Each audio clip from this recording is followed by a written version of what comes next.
figured out a place for you to sit then? Are you going to sit right there next to Blaine? Oh, I will be amongst the people. This fancy spot. These chairs are more comfortable.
Commissioner Wilson, can you hear us okay?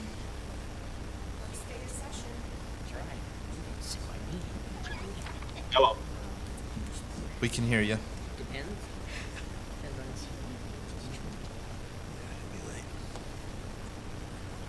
Can you hear me? Yeah, we can, Matt. You're good. Okay. Yep.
Okay.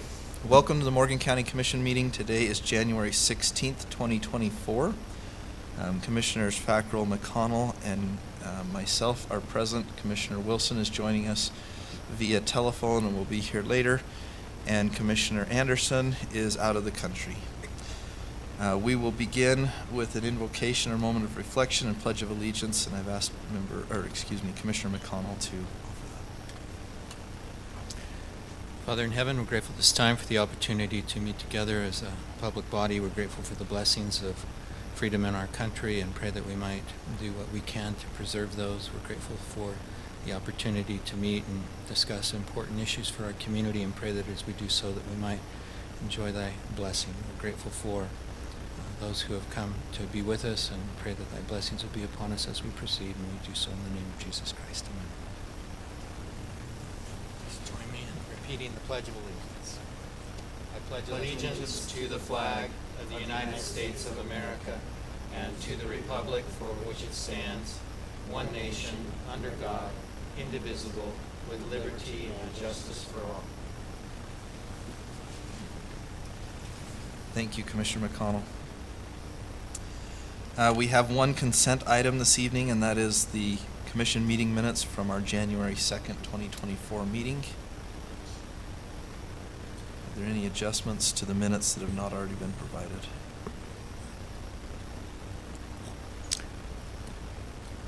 I'll make a motion that we approve the meeting minutes of the Morgan County Commission meeting for Tuesday, January 2nd, 2024. I'll second it.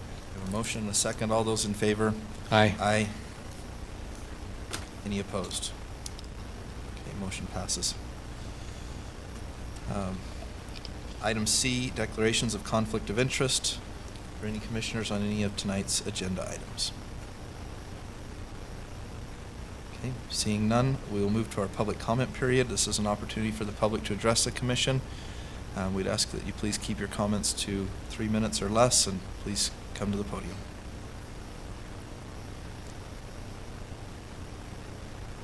Okay, seeing no public comment, we will move past our presentation section. There's no presentations this evening. We'll move into action items. We'll start with action item number 1. Commissioner? Yes, sir.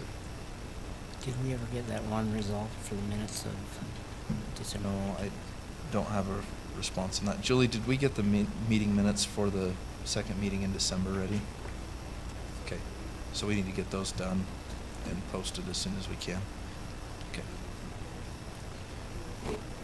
What we probably ought to do is get those posted immediately, and then we can do a ratification of the approval after the fact, because I think we have 30 days to get them posted.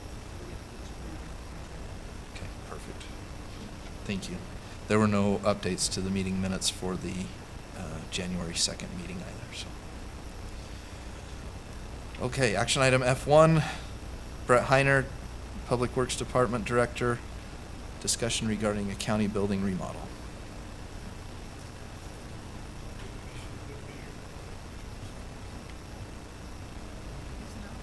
I don't think it's working, Brett.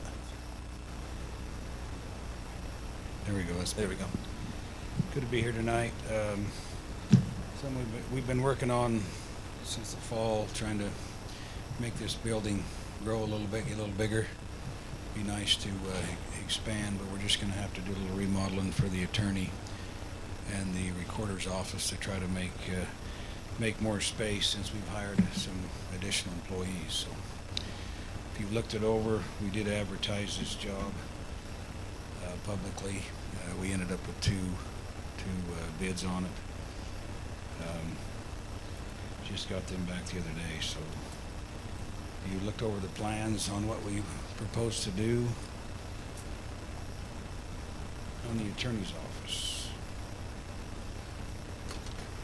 Brett, can you just speak briefly to the budget for this? This would be coming from the capital improvement fund, correct? Yeah, so this bid, a little over 88,000.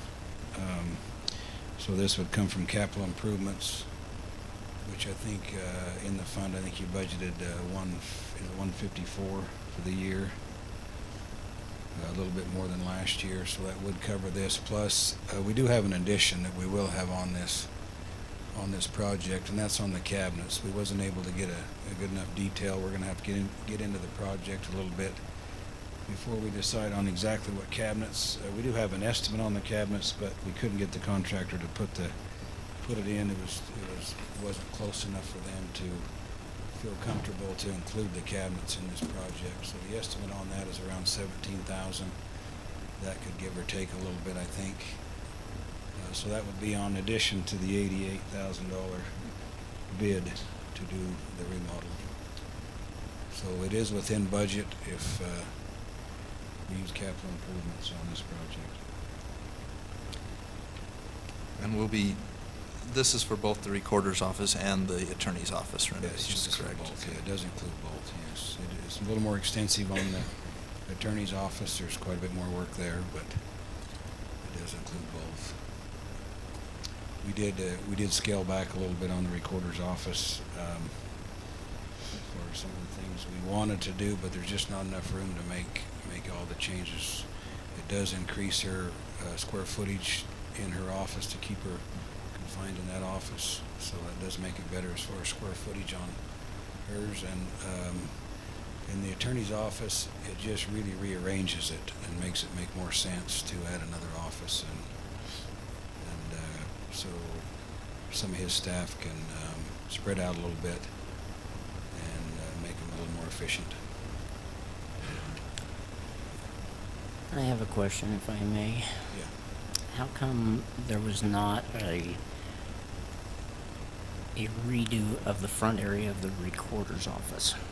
Because there's wasted space there. We didn't feel like we really needed to go there. I don't know. I'm going off a little bit what the recorder wants and what makes sense as far as a contractor and spending money.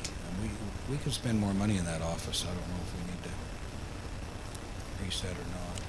I mean, part of this is going what the recorder wants in their office, just like the attorney. This is a lot of what he wants in his office to make it work, to make it functional. Yeah.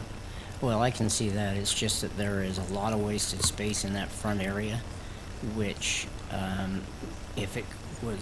if we brainstormed or somebody brainstormed and thought about it, it could be usable space more than just two That people would be, at you know, different desks. Commissioner, that would probably come back to more cabinetry work, I think you're talking about, and we don't have that included. So we could add, you know, this is more of a design build. When you go into a remodel like this, it's not 100% what we're going to do right here. You know, I'd be real surprised if we didn't change something, especially in the cabinets or the countertops or something, as we get into what we can do with the project. So we're not against doing that, you know, Okay. if the recorder wants it, and that would be, I think you're right there. It would be more of some cabinetry work, and maybe we could do more, you know, in that. Okay. We do have, you know, on this budget, we do have a little bit of leeway. I mean, we hate to spend the whole budget on this project. I'd like to, because we always have something we have to improve. Right. So, of course, we'd like to stay as low as we can, but, yeah, that is some ideas there, you bet. Okay. Yeah, because that was my concern. There was also another concern is under some new state laws, we need to, as far as cabinetry goes, you know, that we have to go through a particular entity first. That's, Just on this, we would have to coincide with the general contractor. When we give them the bid, we're going to give them the choice which company to use under that general contractor license. okay. Well, let's check into that before we go and do something we shouldn't. You bet. Okay. Okay, any additional questions? All right, if not, we'll look for a motion on item number 1. So I'm wondering, in terms of the motion, I didn't see like a specific contract. You mentioned design build, but I didn't see a design build contract. I saw a AIA form for the performance bond, I believe. But I didn't see an actual contract. So are we just looking to approve the bid and then you'll work out the contract with the contractor? Yeah. That was my understanding, because this is just the bid. They originally, I think, just made a bid without going out for advertising, but we didn't get enough bids, and so then it had to be advertised, and this was the result of advertising. So this approving the bid. Plus, the and then, price was up there high enough that I felt like we needed Yeah, to go up. that's true. It was a little higher than I anticipated, so. And this is Adams Construction Services, right? Yes. There's a couple of different acronyms that throw me off in this. There's also It is a local contractor, yes. there's one other correction before you do it. It says that the plan has to be completed by a certain date. Go back. And that's in the RFP itself, and so I think as long as you approve the bid, then we can incorporate the terms of the RFP into the contract itself. Okay, all right, Yeah. good enough. 'Cause that I know date- I know you where know you're where going. it's at, so- Yeah, okay, all right. And there was two major ones, like different names and dates.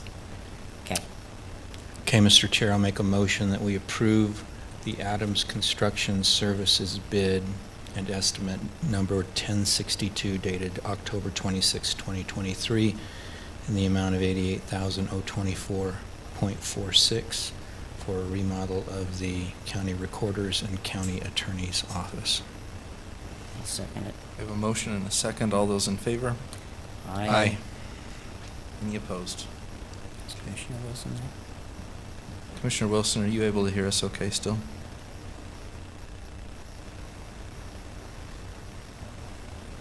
You may not. Okay. Motion passes. Thank you. All right. Caden Madison, Mending Mines Village. Is Caden here?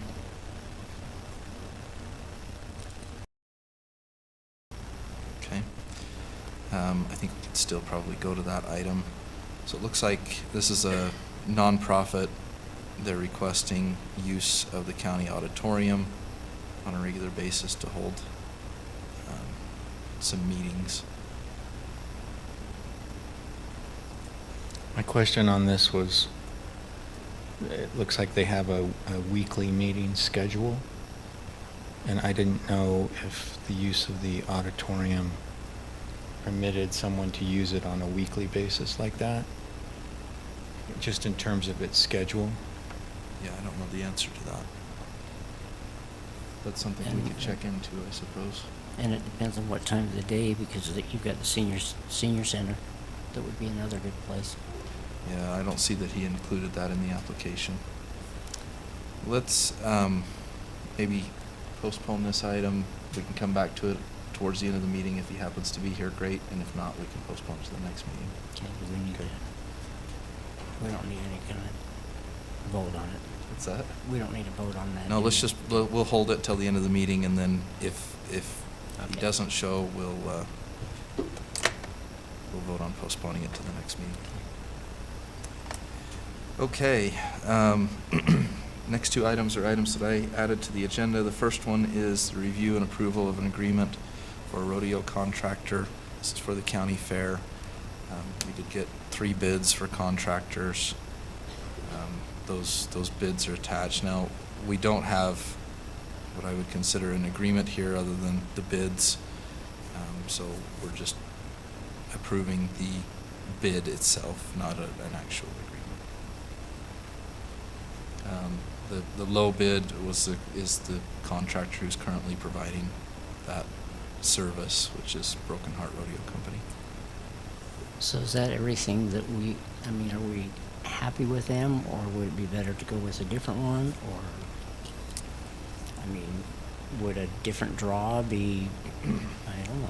I'm just asking because I go to them, but that's about it. That's a good question. Those who have been, the volunteers who have been working directly with them have recommended that we approve this. So that's John Cannon and Brett who have worked directly with them. Does Brett have anything that he'd want to say about it? About either of them? Can we ask him? Sure, you can ask him. I will note that the cost is in line with what it has been in previous years as well. So, The cost is the same as the last 3 years. I don't think it's gone up any. And this is a real limited, I mean, I've been around the rodeo business my whole life, so I know all 3 contractors. Grew up with them. But this is the contractor that really does the best job with the money, in our opinion, in my opinion. He's been doing it a long time. Been doing it a long time in Morgan, and the other 2 are good. They're great. They're great contractors too. But they're all busy. I mean, they're all busy and have their own rodeos, and they all kind of take a, you know, and they like to stay in their town that they're used to. You know, all the contractors could do the same job. To give you a little idea on Broken Heart, they have one in this association. They have one contractor of the year for the last 20 years, for a long time, as long as the RM's been around. So I think that's part of me and John's idea to bring them back is they have great stock, and they do a good job, and they've been good to work with for us, you know, putting the rodeo on, and I think the rodeo's been a good success. the last 2 or 3 years, we've actually made a pretty good profit, I think, and we'd like to take that even further and do even better with it if we can. So that's the reason for suggesting. Okay, I'm fine. Okay, any other questions? Will this be reduced to an additional agreement, or is this just again review of the proposed? This is just the proposal that we're approving here, right? Yeah, he stated the term. I think the last time I looked at this, there was actually an agreement to provide the rodeo. It wasn't just the proposal, but I'll make a motion that we approve Broken Heart Rodeo Company's August 31, 2023 proposal to provide rodeo services for the Morgan County Fair. I'll second it. A motion and a second. All those in favor? Aye. Aye. Any opposed? Aye. Okay, motion passes.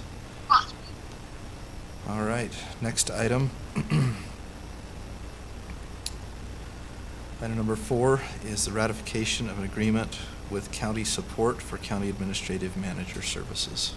And I'll just note, Kate here is been contracted to provide county administrative management services.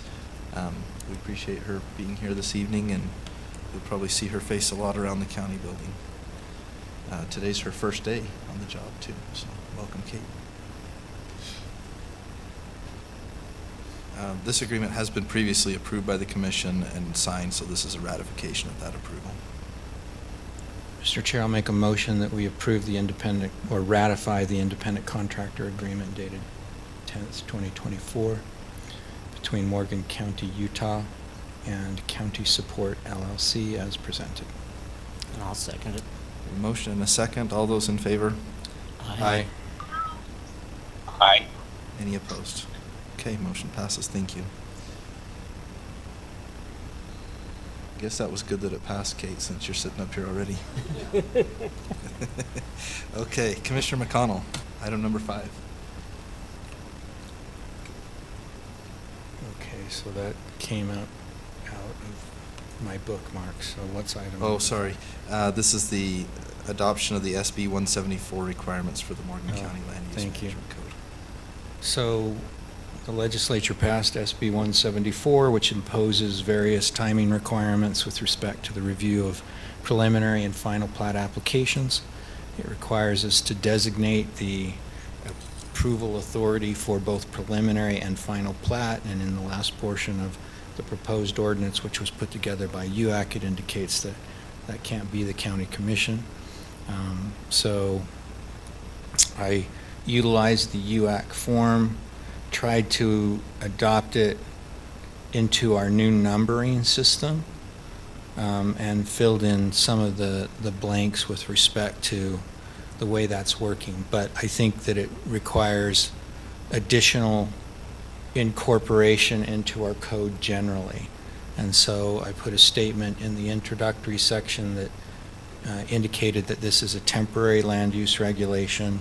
It's by law can only be up to 180 days. We're passing it without a recommendation of the Planning Commission, but that gives us the time to go through that process of integration and more fully integrate it into the Morgan County Code. And so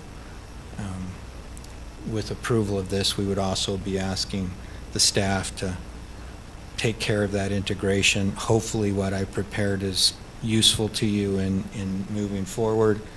And that's the basic background on it. Do you mind just giving the quick background on the need for this based on the legislation, recent legislation? Yeah, SB 174 required our county and a number of other municipalities along the Wasatch Front. We were kind of swept in because we're members of the Wasatch Front Regional Council. Had we not been, then we would have had a longer time frame to implement this.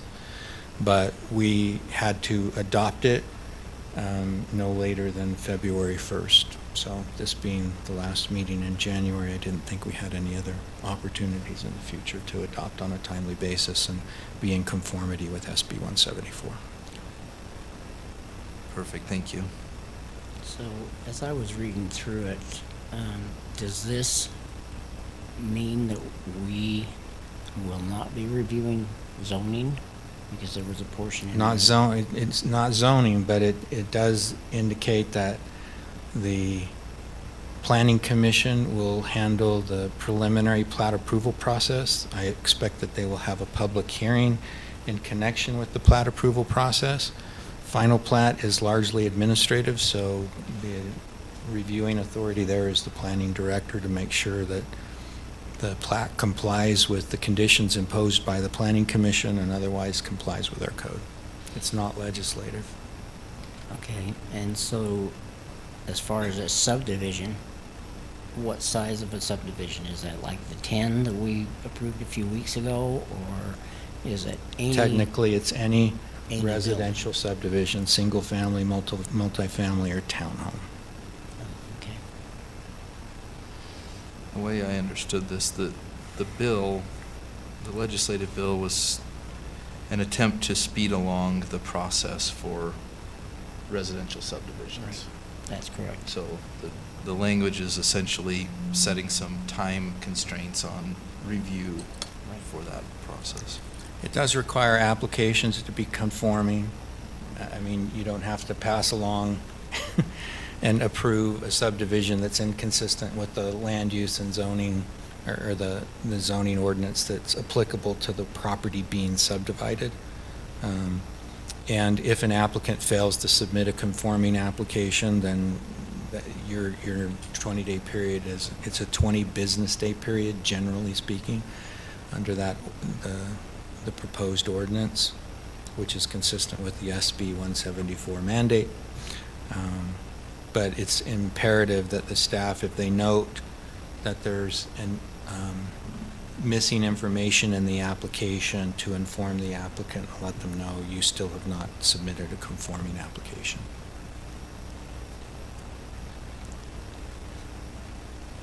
Any other questions?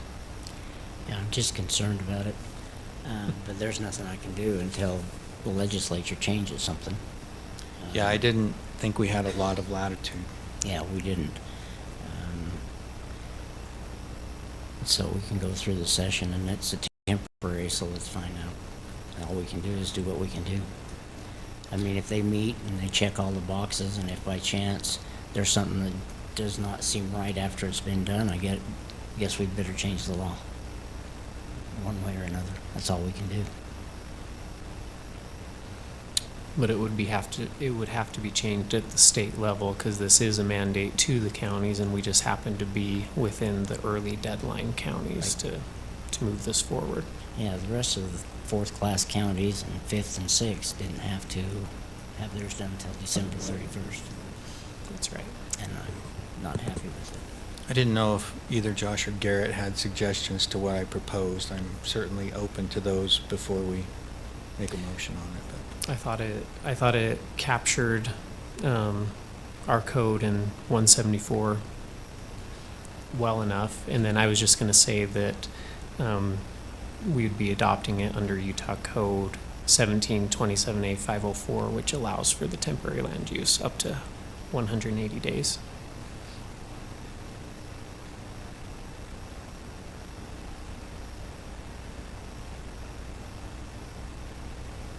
Okay. Commissioner Wilson, did you have any questions?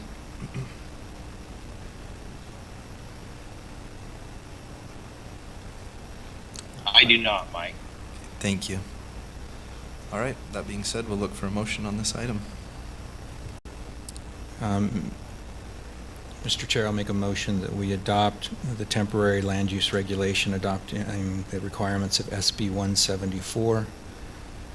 It's pursuant to Title 27A 504(1)B. Did I get that right?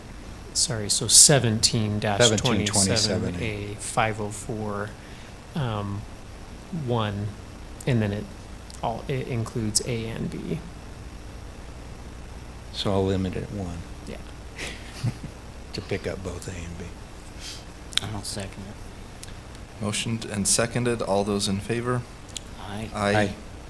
Aye. Any opposed? Okay, motion passes. Thank you. Okay, action item number 6. Jeremy and Josh, this is the Peaks Townhome Site Plan and Preliminary Plat.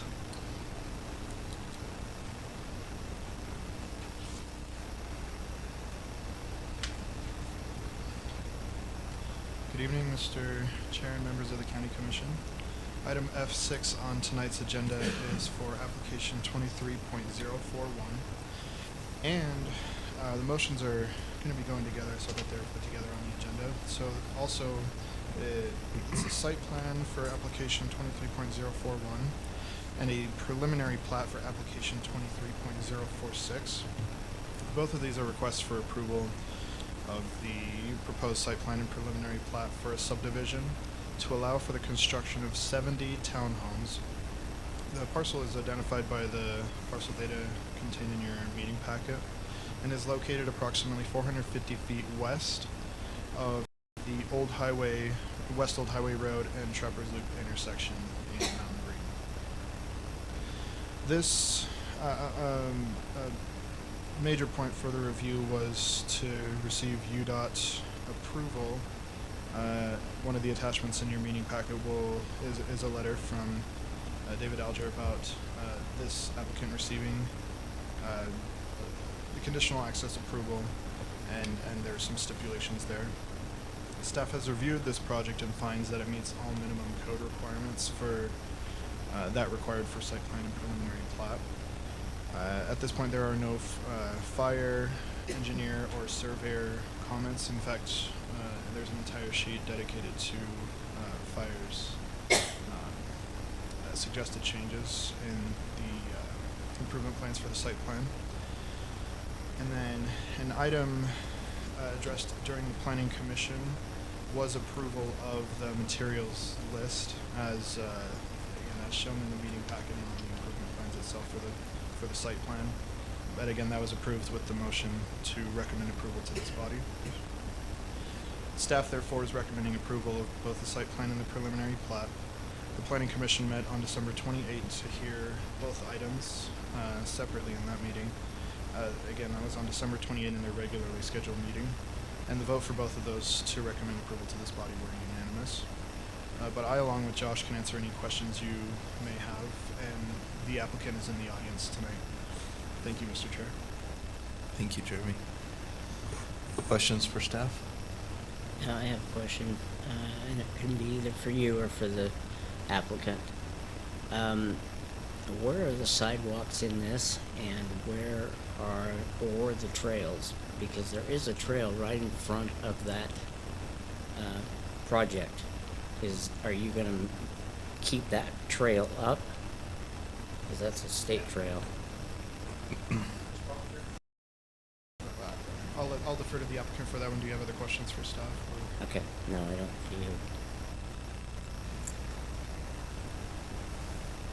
Hi guys, welcome, by the way. Congratulations, and I'm sorry at the same time. No, this is great to have you here. So sidewalks is, so there's sidewalk connectivity here internally within the subdivision? Are you talking about the walkway in front? Walkways, Yeah. the walkway in front on the old highway. Yeah, that will be continued. So we'll repair once we've done all our improvements and our access points. That will continue. That's part of our plan of action. Or, I wouldn't say maintain, but we will reinstate. What's the word? Rebuild? Rebuild. Whatever you want me to say. That's what we're going to do. So if we are, I mean, if somebody were to walk in this community, are they going to be walking on the road? Or are they going to be walking on a sidewalk within it? Because I do not, unless those are real little. So the landscaping plans show it there. Yeah, landscaping. Yeah, we do have sidewalks and internal connectivity within the development itself. As you can see, this goes through, this goes through. We've got outside sidewalk here, and then, again, connectivity. We don't have sidewalk in front of these units here, which was not required as part over on this side because we have sidewalk on one side. Similar to like, well, we actually have more sidewalk connectivity than the Nielsen project there over by Ken Smith Park. Okay. And then we also did larger driveways for parkability and keeping cars off the street. We don't have the Yeah, you've got the availability of having three is what you were saying. Yeah. And so the space in between the townhouse units, that will just be like lawn, walkway, what will happen there? Yeah, so this spacing here, based upon the architecture, we do have some units that are side-loaded. And so this is actually going to be accessed into the side-loaded entrance of these projects. So some of our units are front-loaded, they're building on the same side of the garage. And on some of these main units, they'll actually be a unified parkway, or excuse me, walkway with landscaping that allows access into the back of these units as they live in space. So, and that, most of that came from the architectural design for variety and functionality. We also allowed some of that separation for fire, so we didn't want to put too many buildings together. Within the fire code, we have to be within 150 feet of them being able to extend their lines, and so we felt this would be the best way to separate the buildings and provide for fire as well. What about snow removal? Always a challenge. Always a challenge of snow removal. So we've I'm just trying to identified. figure out where you're gonna put it. Yeah, yeah. Well, we'll either put it where it can go, and then or we'll remove it, similar to all the other developments that are going in there. Similar to Rome, similar to the Nielsen project. But we have snow removal push points here, push points here. We have some push points here and some push points here. Blair, remind me, are these roads intended to be private? They are. Okay, that's what I thought. And quick question, the landscaping plan doesn't show, that it looks like there's a little stub road on the other plans off of, I think it says L Avenue. Is that right? Yeah, right This there. one here, yeah, this Is- like, the one you have should be the most accurate. This one, there should be another step over here. Okay. That's on the other plans, it's just not on the landscaping plan. Yeah, That's yeah. What was the question? fine. Just which plan was correct, so. Yeah, sounds the like one with the stub The one road, with the yeah. stub road. So there's another point you can potentially We can push do snow there. storage. Yeah, and the unit count, well, it stays the same. There were only 70 units. Okay. Additional questions for the applicant? I noticed that in the, and of course this goes back to the landscaping, as far as it says what kind of trees that you're gonna put in there. Are you specific on those trees, or is that just, lots of good water-eating trees? The specifics of the trees are relative to the water usage. So part of the conditions is to provide a landscape plan with foliage, certain amount of densities for greenery. How the ultimate intent is to keep it as green as we can with a limited amount of water usage. So those plants will change if we can find usage, items that are going to draw less water. More beautification is important, but if we can do as much dryscape as possible, both for maintenance and water conservation, that's our goal. Okay. And since you're gonna be keeping it as a homeowners association, Yes, sir. then we don't have to worry about the tree roots going into the sidewalks or anything. You get to yell at me. Good. Okay. Okay. Any other questions for the applicant? Thank you for your Alright. time, guys. Okay, so we have two items here. The first is the approval of the site plan, and second is the preliminary plat. I would suggest we take them separately. Or I guess they could be together, if you want to do that. All right, Mr. Chair, I'll make a motion that we approve the Peaks Townhome Site Plan Application 23.041, allowing for the proposed townhomes development located approximately 450 feet west of the 450 feet west of Old Highway Road and Trappers Loop intersection in Mountain Green, based on the findings and with the conditions listed in the staff report dated January 16th, 2024. I'll second it. It's been motioned and seconded. All those in favor? Aye. Aye. Aye. Aye. Any opposed? Okay, motion passes. Thank you. Okay, that brings us to the end of our action items. Well, we need to Oh, I'm sorry. make a motion that we approve the Peaks Townhome Preliminary Plat Application 23.046, allowing for the proposed townhomes development located approximately 450 west, 450 feet west of the old Highway Road and Trappers Loop intersection in Mountain Green, based on the findings and with the conditions listed in the staff report dated January 16th, 2024. I'll second it. All those in favor? Aye. Aye. Aye. Any opposed? Okay, motion passes.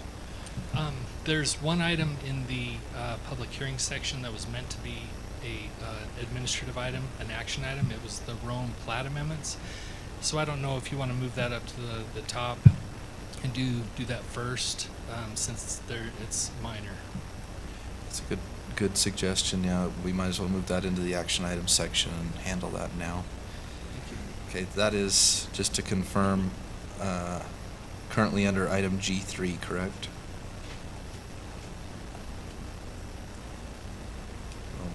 That's correct, G3. Okay. Let's move to that point. We'll go through that item.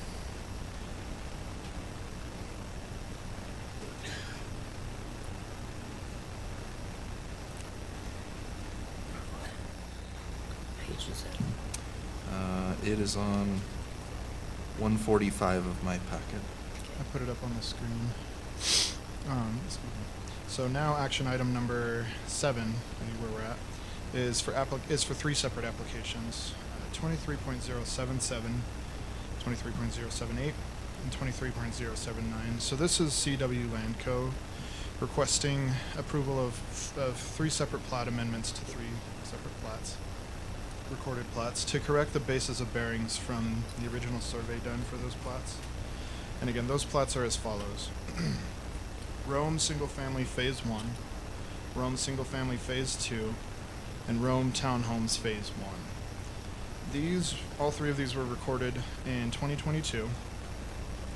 And just as a side note, these plat amendments do not change the location or size of any of the lots. Again, the basis of bearings kind of just showing where to find things on the plat.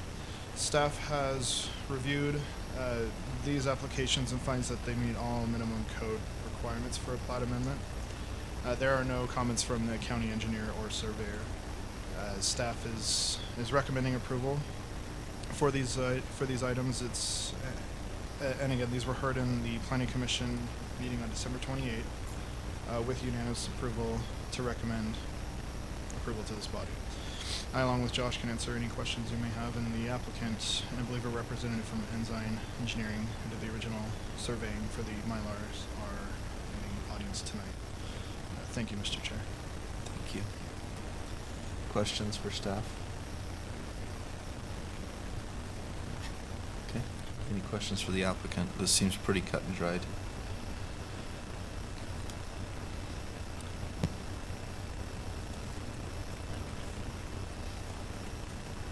Okay. Motion on this item.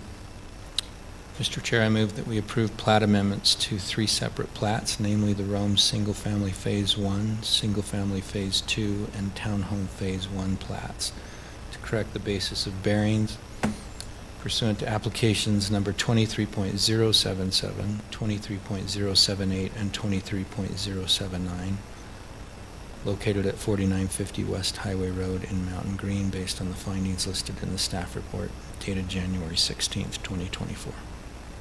Second it. All those in favor? Aye. Aye. Any opposed? Okay, motion passes. Thank you. Did Mr. Caden Madison join us by chance? Doesn't look like it. Okay. That being the case, maybe let's make a motion to postpone that to our next meetings. That's action item F2, discussion decision mending Mines Village.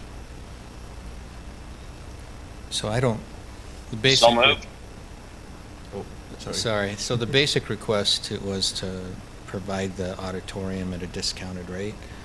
I don't object to a discounted rate for that particular use. The only concern I had was with respect to the scheduling and whether we could accommodate it on a weekly basis. And if it's not being used, I don't have an objection to them using it on a weekly basis. And I think we'd have to check with the Extension office. extension office, sorry, the extension office to see when it was and see whether or not it conflicts with them. If it conflicts, then we'll have to try to help them figure out something different. So if Matt wants to make the motion to extend or table that item to our next meeting in February, maybe we can get that information and then move forward. Perfect, yeah, I agree with you. Okay, Matt, does your motion still stand? Yes, I'll make that motion. Perfect. I'll second. We have a motion and a second to postpone item number 2, F2, to our next meeting. All those in favor? Aye. Aye. Any opposed? Okay. Motion passes. Thank you. All right, that brings us to the end of our action items. We will now move into our public hearing items under Section G. And just for the benefit of the public, I'll just note the difference between the two sections in our agenda.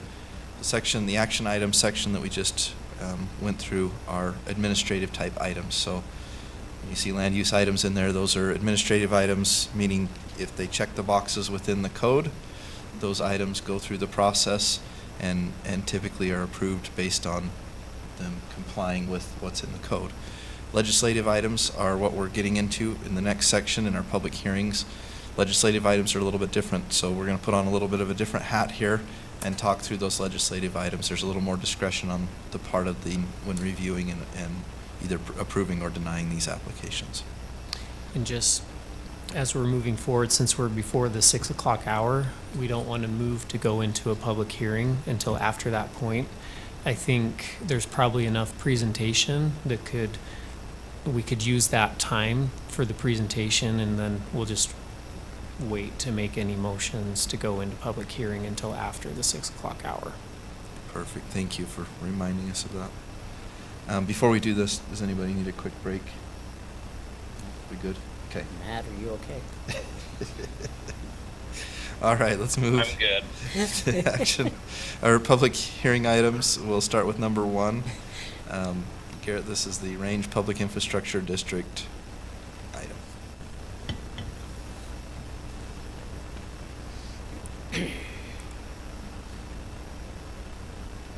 Sorry, I went down to the end of it. Okay, so this is a request for a public infrastructure district approval. There's a governing document and also a resolution that is in the packet.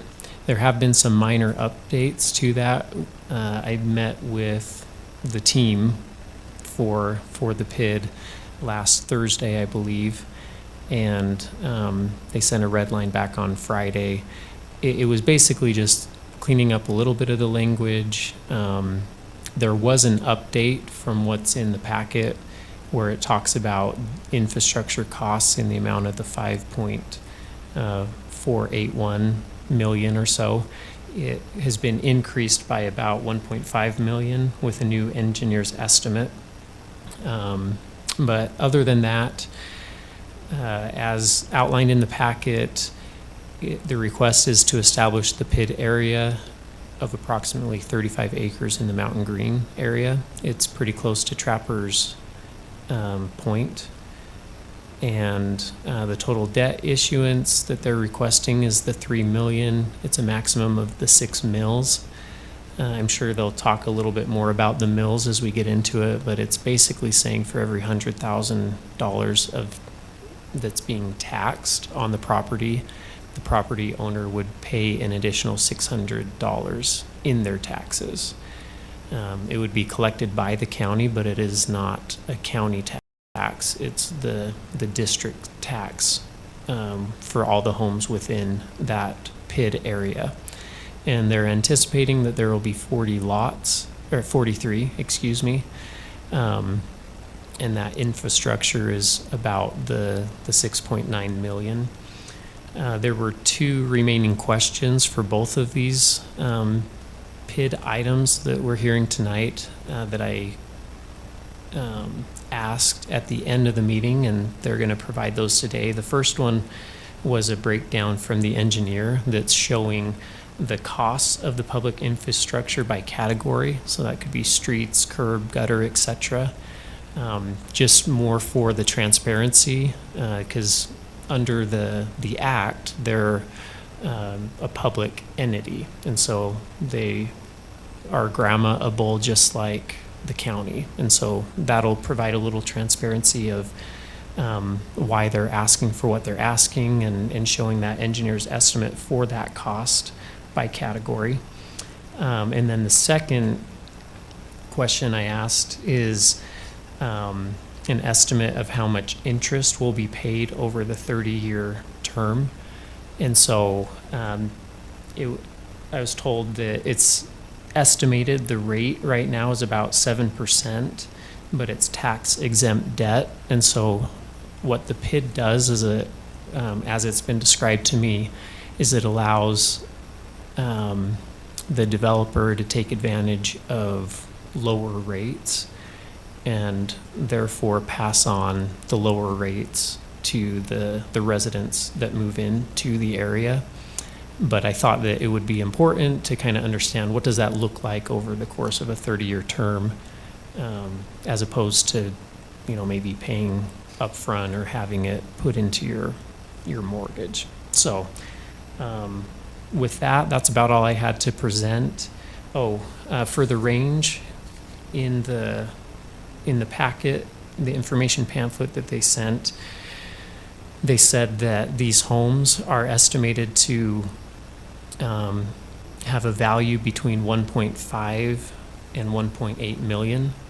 And so if you take, if they're being used for a primary residence, then they'll be taxed at a lower rate for the primary residential rate. And so at 6 mils for a $1.8 million home, that'd be an extra $4,860 a year that's collected by the county to pay for the PID. For a $1.5 million home, it'd be $4,050. And both of those are calculated with the primary residence exception. What were those numbers again? So for the $1.8 million home, Okay. at the 6 mils, if it was the full 6 mils, it'd be $4,860. Okay. And for 1.5, it'd be $4,050. It'd be different if it was secondary, but Right. I think we're anticipating that they'd all be primary.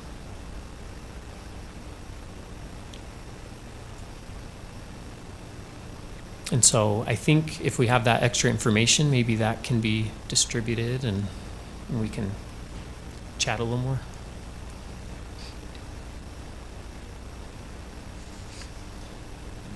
Ben Wilhelm from D.A. Davidson, would be underwriter of the PID bonds if issued, and here with the applicant. I have copies of this cost estimate from Ensign Engineering, and I have more copies that we can pass around. So maybe just in answer to that first one, I mean, the breakdown is contained there. Chase, I don't know if you want to speak to the engineer cost estimates and breakdown. Maybe I'll give you a sec on that. And then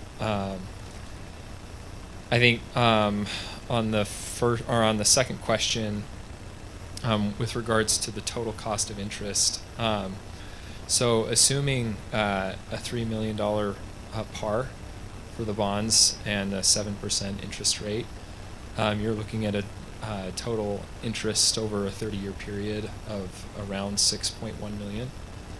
I guess that's not too dissimilar from what you'd see in a mortgage in terms of interest over a similar time period. One thing I'll add to that is that typically when the control of the PID turns over to homeowners, typically that homeowner board will opt to refinance the debt within about a 5-year period. At that point, the development is already built and individual homeowners are paying taxes on their property, and therefore it's a much improved credit. And so the district can issue rated debt, which has a much lower interest rate than the early stage deal that we're issuing for the PID at the outset. And then additionally, I'll just add that's assuming that they borrow the $3 million of par. It's likely that they borrow under the cap, and there's limitations with how much can be raised with 6 mills. So, Chase, I don't know if you had any input on the engineer cost estimate at all, or if there are any specific questions. So you mentioned that the association could, or the PID board, sorry, the PID board could refinance after 5 years. What are the basic prepayment options for the PID and or the individual lot owners in one of these? Yeah, so the obligation of the property owner is to pay their property taxes, and that's it. The district makes debt service payments based on the property tax collections, and that revenue is just what's available based on the property tax collections that are remitted to the PID.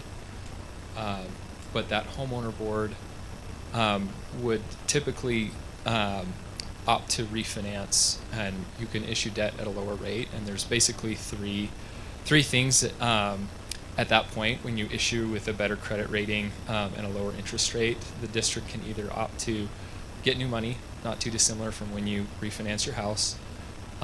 They can lower their mill levy, or they can shorten the debt time frame. And typically what we see, because the benefit to the homeowners is that they can reduce their property tax burden by reducing the mill levy, is that they opt to refinance and lower the mill levy that each property owner is paying to maintain the same debt service payment, but lower property tax burden for each individual homeowner. Hi, Marcus Keller with Cruz & Associates. Really good to see everyone again. One thing I do want to mention to you, these are a little bit different than most of the debt that like a county might issue, for instance, that typically has a 10-year call protection on it. These would be callable in up to 5 years. So it's intended that this call date's shorter, because as soon as that project's built out, the credit worthiness goes from here, which is just raw ground with a hope and a dream, right, to here where it has houses, taxes, and everything associated with it. So investors are willing to give you a much stronger interest rate based off the market at that day, based off the new credit worthiness has been described of that area and the district within it. So I would say 99 times out of 100, unless there's just something detrimental to the project, we see these type financings get refinanced within 5 or 6 years, because we know they're borrowing at initially a higher rate and they're having to use that full mill levy, the 6 mills. But I won't say always, because there's always an exception, right? But most of the time, they refinance, lower the mill levy, and that immediately helps the homeowners. So that number that Garrett had read, the $4,000 and change depending on the value of the home, that's intended to go down dramatically over the life of the bonds. So it may start at $40,000 or $4,500 at 6 mills, but when they refinance to lower rates, we're hoping that mill levy may drop to 4 mills, and then 3 mills, and then 2 mills, and eventually get paid off as that bond just becomes a much stronger credit worthy to investors. So just so you know, that the numbers that we show and the numbers that we're required to show to people that move in there are always worst case situations. We don't want anybody, we'd love to say, hey, we think it's going to be at 6 mills, but don't worry, in 5 or 6 years it's going to be at 4 or 5. We can't say that. We always have to show them what is the worst situation it can be, and that's where we run these numbers at, and the interest rates and everything else, so that people go into it understanding how much they could be accountable if it never got refinanced. So. But they have to do that essentially as the PID board, as opposed to an individual lot owner saying, I've paid off my mortgage, I now want to get rid of this PID assessment as well. Correct. So the PID would always be tied to the PID board. And so unlike the special assessments bonds that we've talked about where it's tied to each individual plat, think of it more as just an entire piece of the pie, that they can downsize it altogether, but they can't ever just say, well, I want to set aside money and pay off my piece. You're in it until the bond pays off. But the nice thing is there's a double-edged sword to that too, because on a special assessment bond, if that lien doesn't get paid for and everything else, they have some pretty quick foreclosure proceedings where they can come after your lot directly. As long as you're paying your minimum or your mill levy that's required, so that's 6 mills that they're requesting, as long as you're paying that, they can only build one home on that entire property and the rest of the bonds default. But as long as you pay your 6 mills, they can never touch you or your property. Whereas with special assessments, there's a little bit more of a nuance to that, or more consideration. So you're right, there's some pros or some cons to it, that you can't pay it off early as an individual, but there's also some pros to it where you are protected as part of the mill levy restraint. So it's a good point there, Commissioner. So I have a question on it also. I've got a lot of questions, sorry. But one of the items, if there's only one homeowner that has a home built this year, and this debt is over $3 million for the par value of the bond, if it is, I mean, who's gonna pay the rest of that bond? I mean, if the maximum that one owner can do is 6 mills of their home that might be worth 1.5 million or 1.8 million or whatever it might be, who pays the rest of it?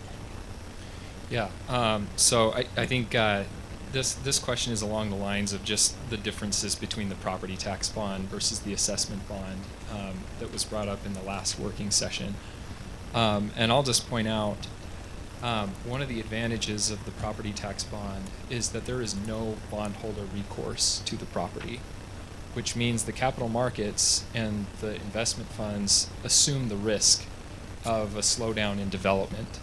The only obligation of property owners under the property tax bond structure is to pay their property taxes on the assessed value of the land. So there's no obligation for that property owner, even though there's $3 million of debt outstanding, but to pay for their, they pay their property taxes that year. Right, and then if so, and also there's a 40-year period where if after the maturity of the bonds the debt is not repaid, then the debt is dissolved, or the district is dissolved, and the debt obligation is eliminated. So it may never get paid, but it won't be required to be paid by one individual. You may have to pay that higher mill levy, they may never refinance it, but after it hits that deadline, it's dissolved and the bondholders have to. That's why they're charging you so much more today, because there's more risk associated with the raw ground that has no taxing value. So there's also a spot in here that talks about a 50 years. Do you know where that one is? I'm trying to find it here. 50 years, I think. I think there's a No, 40 there's a 40-year and a 50-year. Yeah, so there's a 40-year mill levy imposition term, which is the maximum amount of years that the district can impose a mill levy, after which point, if the debt is not repaid, then the district is dissolved and the debt is forgiven.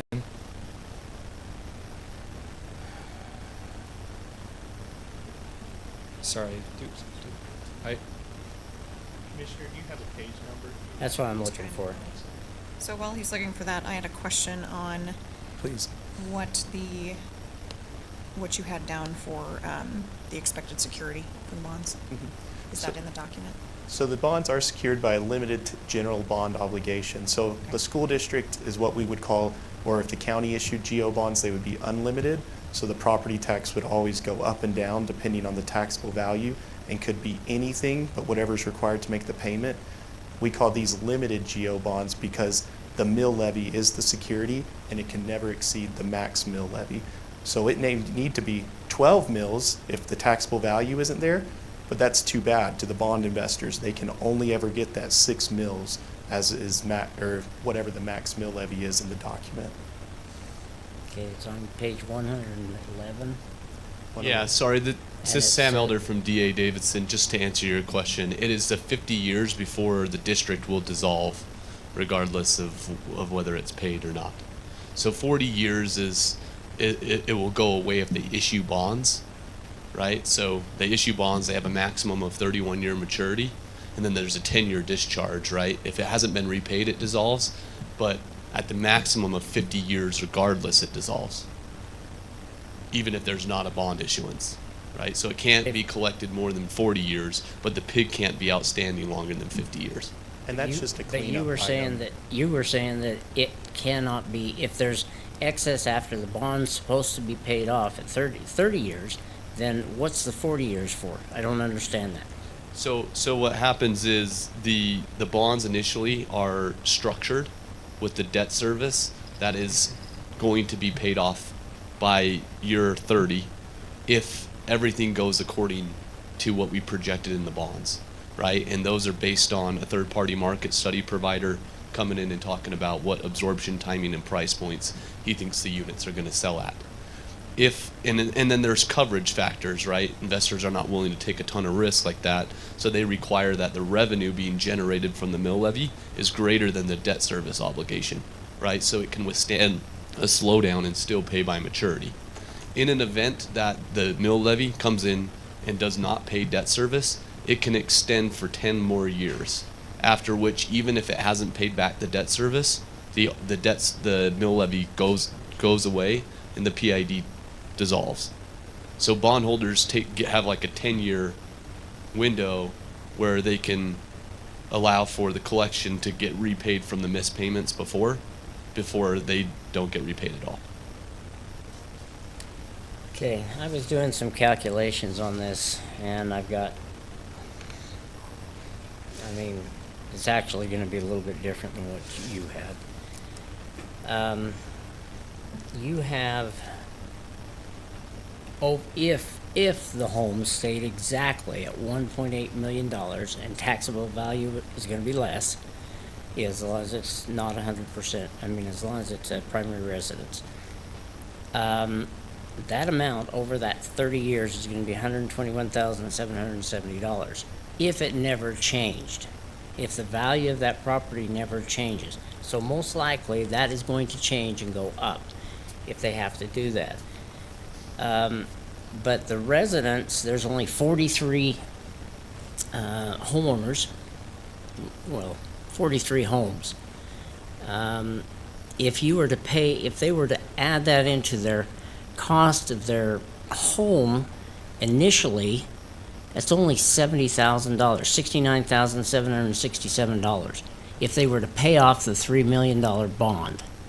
So why are we not giving them an option to do that, to where they don't have to have that property tax assessment every single year, to hopefully pay down the bond or get rid of the bond so they don't have to? Because that's one of the things we did ask in the work session. Yeah, it's a great question. So I think typically, there's no guarantee that someone is going to continue to live in that home for the full 30 years. And so, by paying the property tax, that is their only obligation. If it's rolled into their mortgage, they're automatically obligated to pay for the infrastructure up front through their mortgage. And so that's the difference, is that you're able to amortize the payment over 30 years, and their obligation is in their property tax for that period of time. And maybe I can just clarify a little bit too, Commissioner, because I think this is kind of going into the nuances of it, right? Where, obviously nobody wants the homeowner to go into any of this unawares, right? That's why we've been working with Garrett and his team to get disclosure documents, everything we can. I guess the big question would be, would somebody buy this property knowing that they have to pay that additional tax on it? Because nobody's being forced, as you know, to do this, right? They would be disclosed, this is going to be your rate. If you don't, want to buy into this property, you have the free will to buy anywhere else that you want to, right? I think the question is if this is going to open up more and more supply here in Morgan County, the hope is that people will evaluate their options. That if they don't want this property, then that's something the developer has to worry about when he's trying to sell it to these individual people and disclose this information. Like, you're going to be required. But I think in today's markets, most people are willing to say, yeah, I can't afford this higher mortgage up front right now, or I can't afford to, pay this off in full, but to be able to spread this out as part of my long-term liability seems more amenable, especially with home prices. I mean, I don't know about you guys, but $1 million, $1.5 million, I mean, it's just, I'm sure everybody's looking at ways that they can extend that to make it more affordable in the long-term form, and that's what this bond does. It allows them to spread that cost out instead of having to pay for it up front. So. The other thing I'd add is just that if you have in a scenario where you have two identical homes and they're next to each other in the same location, and one has a PID and the other does not, one has the property tax obligation and the other does not, then the market would require for that home to be a lower price due to the property tax that's on the property. That's not like a perfect, in a perfect world that would be the case, but there should be some consideration given for the additional property tax burden in the price of the home.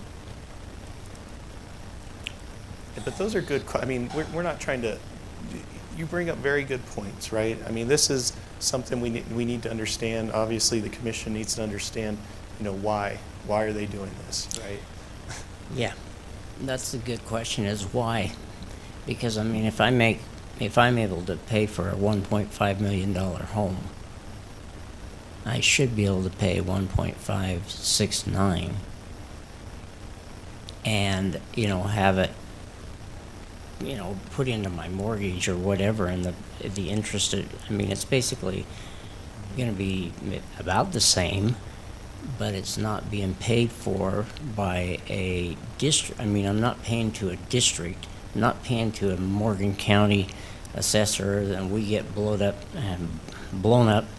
every year because now all of a sudden that PID or wherever the PID is, their property taxes are going to be the same as what the school district is. And then we get blamed for it. And I think we put some disclosures in there to really try to break that out. But I think that the big point is just the home supply in general. I mean, we're starting to see a little bit of slowdown on that because it's becoming harder and harder for developers. It's becoming harder and harder for everyone to afford to build and to put in that risk and everything else as part of this new higher interest rate environment that we're seeing. So this really is a tool to help spur growth. Now, if we were in a community where you're getting 1,000 permits pulled, a year, and or however many it is, you're just like, hey, we don't need any more growth. We're swamped as it is type situation. Then I could understand, hey, push back on this. We're getting all the units we need right now. I don't know if Morgan County's in that situation, but from after talking with the sewer district and other people like that, I think additional growth would be beneficial to help pay for upcoming capital infrastructure. I'm not sure, obviously you're different than the sewer district, but I think kind of in a whole here, these, even though it may only be 43 houses, with the slowdown in other parts of the county, these may be beneficial long-term for the county to see. So that's going to kind of be the benefit from that side to get some of these permits, because I know that big, nice new facility that's getting built off the highway there, they're expecting a lot of growth and a lot of waste to go through that. And I'm not sure, again, I can only surmise what's going on with different parts, but it seems like across the state things have slowed down a little bit. So this might be a way to help catch up with some of the needed growth, if there is needed growth within your community. I was just going to add on the Hey, transparency. can I say something? Go ahead. Yeah, go ahead, Matt. So, as I've listened to this and tried to make sense of it, I only see a benefit to the developer in a PID situation, correct? Other than spurring growth in our community? I might add a few things here just by way of the PID and what it enables for the project. And Chase, you're welcome to also speak specifically, but I think what the PID enables is really a low-density, amenitized neighborhood. You've got the lower density, you've got open space, a monumented entry, improved softscapes, landscapes. It's just a better overall project with the PID than without it. You know, and then additionally, you know, there's some definite benefits that do stem from the development that are enabled by the PID. You know, including, I mean, you're bringing, you know, 43 new rooftops of high-income households that are ready to spend their money within the county and contribute to the economy here. You're improving the land by more than 15 times from its current value. Property is, I believe, in Greenbelt right now, and doesn't collect any property taxes. And then it also brings needed, you know, impact fee and other fee revenue to the sewer district and to other taxing entities. So there's some benefits from the PID that are enabled by the PID. I think the other thing, if it's helpful, that I just wanted to mention by way of disclosure to your other question, Commissioner Fackrell, is it seems like it would be helpful to include separate contact information for the district chair and the district council, a phone number and an email address on the property tax notice specifically, so that if property owners have questions with regard to the mill levy of the PID, that they have a separate point of contact that they can reach out to. And so that's something that we included in some of the packet information, just as an additional way to be more transparent on an ongoing basis, in addition to the other disclosures that are already mandated under the governing document. Okay, so since my concern is for our more for our community than the developer, could I ask Katie, since she's been working in Park City, to share her opinion on this? My concern with PIDs in general, they're wonderful for putting in base infrastructure, is more on the administrative side. And because there is, when you get into these big developments, there is a lot of protesting of the tax appeals. And on the administrative side, we're not seeing that catching up, where they might appeal their property tax valuation. That's not exactly an expedient process, but making sure that those 43 rooftops are actually seeing the correct bill of not what was assessed as of the state tax commission deadline of 15 July, but actually, or 15 September, but actually what was finalized in the appeal, because that is going to affect your bottom line. And they do tend to appeal the higher the assessed value is. So wanting to make sure that that's annotated. I did see in here that you have a 50,000 estimate. I wasn't sure if that was per annum on your admin.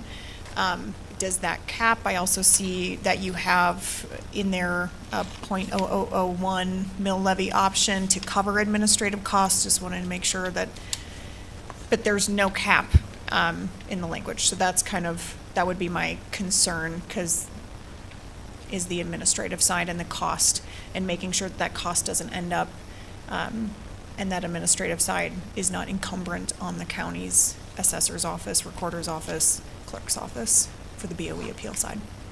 Yeah, so there is an administrative carve out that's built into the bond structure. It's the 50,000, and there's typically a built-in inflation rate that just goes along with the bond structure. But that's per annum.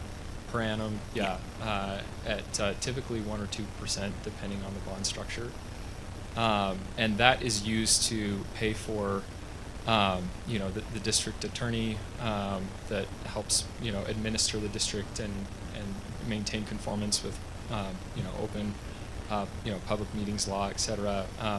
There's also, you know, some of that set aside for the district accountant to make sure that they're accountable publicly with ongoing disclosure and value.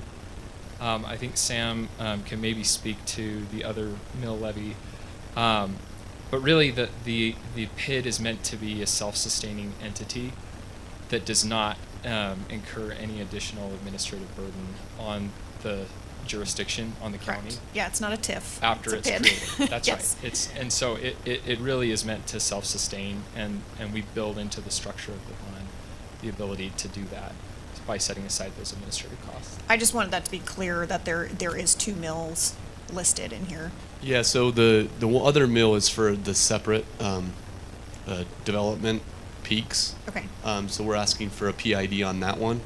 They're not anticipating to use a mill levy at all. No one's ever Just- anticipating it, but when we authorize it in the opening document, we're kind of beholden to The it. development group is okay eliminating the mill levy entirely from the governing document, but bond counsel, who gives their opinion about the validity of tax exemption, has asked us and advised the county, Garrett, maybe you can add some stuff, to keep a small mill levy in there for that purpose For only. the purpose of admin. So it's not the intent of the developer whatsoever to issue bonds with a mill levy on Okay. that deal. So then but again, there's no cap. There's a 1 mil cap. So on there's the- a 1 mil for the mill, but there's no cap on administrative So, expense. so the PID doesn't have the ability to levy an operations and maintenance tax. Correct. On infrastructure, but it does have a carve out, as Ben alluded to, the 50,000 that inflates at 2% per year, and any shortfall from what is required to administer that district by accounting purposes and attorney, type work and et cetera, it would all have to be covered from the development group if it ran over that. Now, the residents of that community and the property owners are only obligated to pay the additional mill levy on the assessed value of the land. So they're not the ones covering the shortfall if there is one in administrative purposes. Garrett, did you see it worded that way? Not exactly. I didn't. That's kind of yeah, why I'm that- like, I didn't see it worded But that I way. I did have the attorney explain why they didn't want to take the mill levy out. Okay. For the reason, but once again, if it's in the governing document, then it's not limited.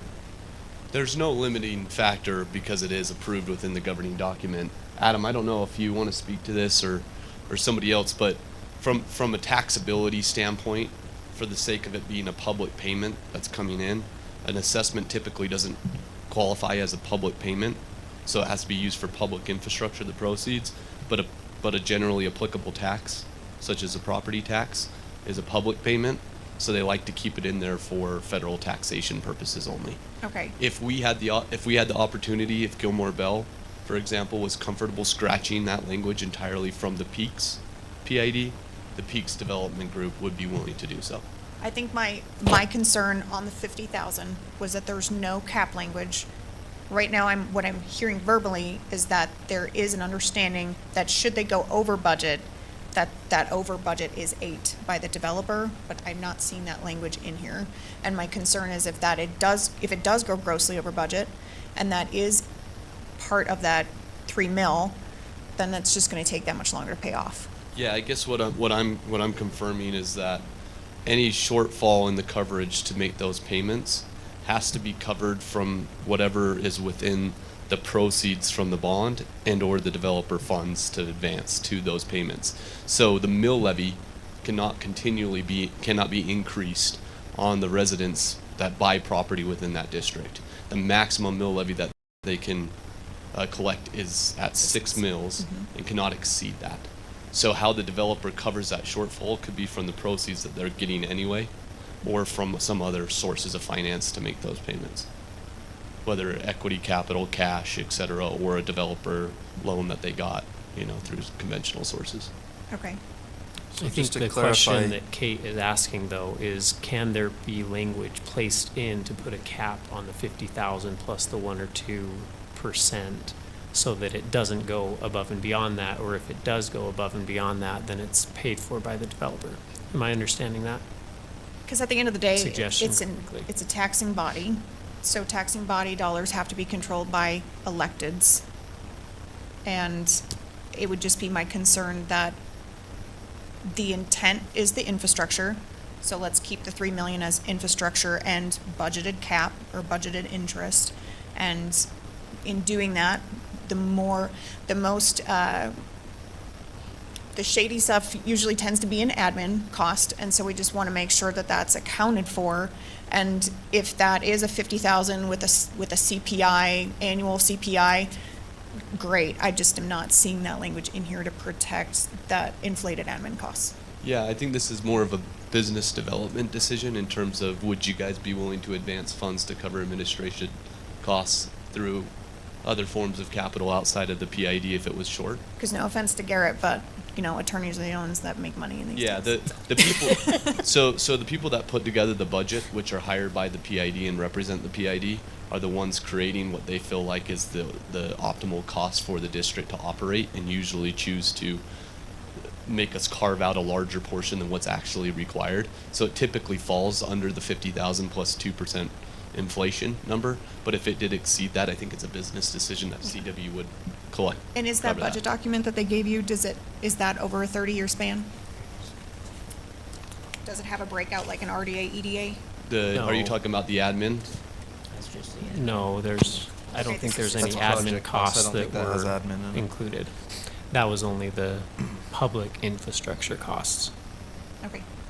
So but if we showed you our bond models, which we're happy to send to you, you can see in the bond model that there's a column, and it almost looks like an Excel PDF. It will have a $50,000 fee with a 2% inflator or 1% inflator, typically.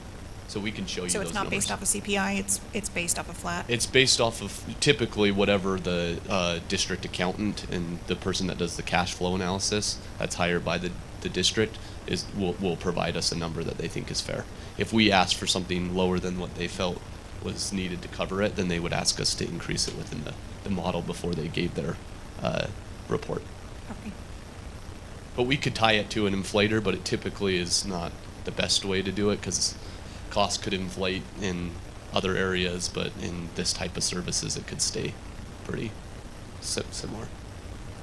So Commissioner Wilson, on that, that was the only thing that I've historically seen with our Jordanelle, the MIDA, is just the huge variance in administrative cost, but it sounds like they have addressed that. Correct me if I'm wrong, though, those administrative costs, none of that comes to the county to cover our costs. It doesn't, but it eats into that 3 million. Yeah. And so we don't want them to extend into a 40-year just because the Because of the inflated admin administrative costs. costs. Yeah, okay. And that makes sense. I understand it from that perspective. I guess I'm just circling back to where we kind of started in that there are some costs.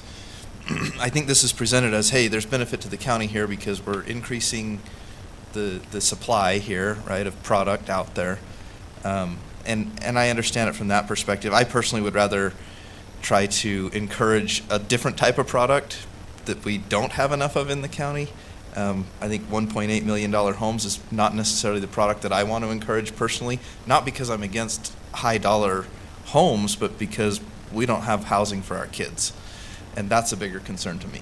But I think when it's portrayed as, hey, there's a benefit to the county, there's certainly some costs that the county's going to bear and deal with should there be a PID versus not a PID. And one of the points that you brought up is there's likely going to be some appeals on property tax values, and that is a whole process we have to go through, and it creates costs for the county in various offices within the county.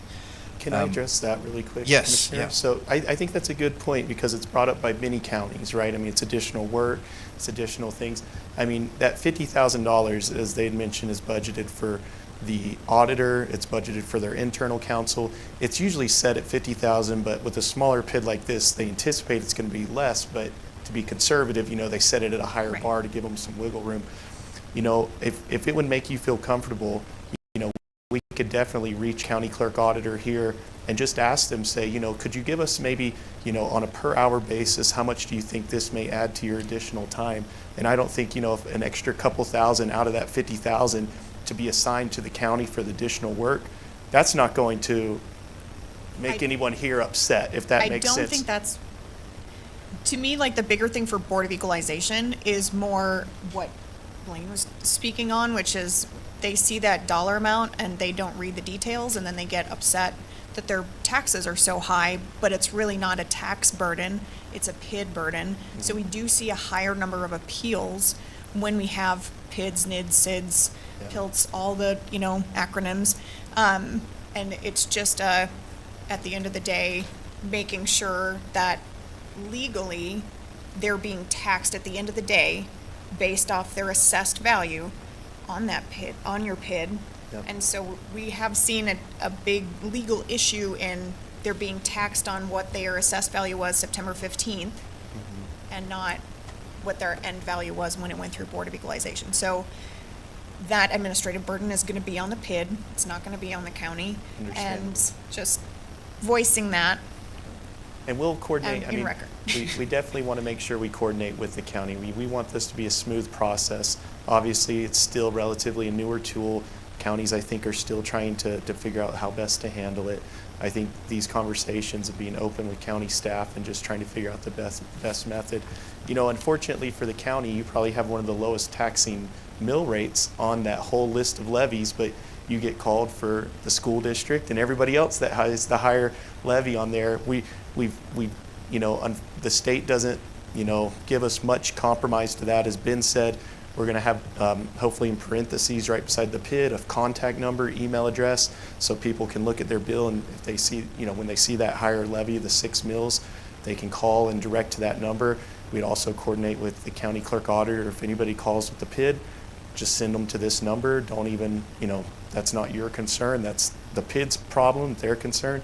But that's a hard problem to solve Right. because it's been a problem ever since, right? I mean, I just knew it was pretty litigious this last year, so just wanting to prevent that. Yeah, and happening here. really we appreciate it, right? Like anytime that we're in these public meetings and we can get feedback, right, of how it's impacting municipalities and how we can better do it, we want to learn and improve, and we have, right? I mean, disclosure requirements have gotten more strict, right? We've added new provisions in there. We're adding even a new detail to yours that's never been in there, where it has the phone number within the property tax bill to have someone call them instead, right? So the more feedback that we get, the better we're going to be able to do this, right? I would say it has been around for decades in other Right. states, right? And has been used. And so in terms of the administrative costs, right now, the carve-outs that are being determined are based by people that have been doing this for 20, 30 years in other states. And so we're hoping that that administrative number is higher than what is actually going to be collected. And I would say so far that's been the case. So if you look at all the districts that have been created thus far, it has come in lower than we anticipated in the bond models. But it's a great point, and then we appreciate your feedback and openness. And, if we have more opinions and different ways that we can do things, I think we're open to listening and improving. and these are the comments and concerns because, tonight our hope is to get one of two options. Obviously, a favorable outcome with the PID, or secondly, help us understand where we need to go with it if we need to table it and come back to the commission at a later date with these additional changes, corrections, whatever that may be. I mean, we want, I know you maybe feel like you're beating up on us for good reason, but we want this because we want it to be a product that you support and that you're comfortable with. So, help us understand how to get there so that we can go back to the drawing board and present it to you so that it addresses these concerns. I mean, I think at the end of the day, and you hit on this, Marcus, the county property tax portion of the tax bill is very small. I mean, historically it's been 15% or less, right, of the total tax bill. The vast majority is other taxing entities. But when you add anything to it, at the end of the day, it says Morgan County across the top, and that's where you write your check, is to Morgan County. And so you can have all the disclosures in the world. I mean, I've signed multiple mortgages in my lifetime, and you know that it's that thick, and you're just signing papers, right? I don't care if it's a different color. It could jump out and have lights flashing. People still aren't going to read it, and they're still not going to understand it, unfortunately. So there is certainly an education piece that's vital here, and I think you're trying to address that. I really do, and I appreciate that. I like the idea of putting the phone number on there. Maybe we ought to put the phone number of the school district office on there too. Good idea. I like that one. And the state.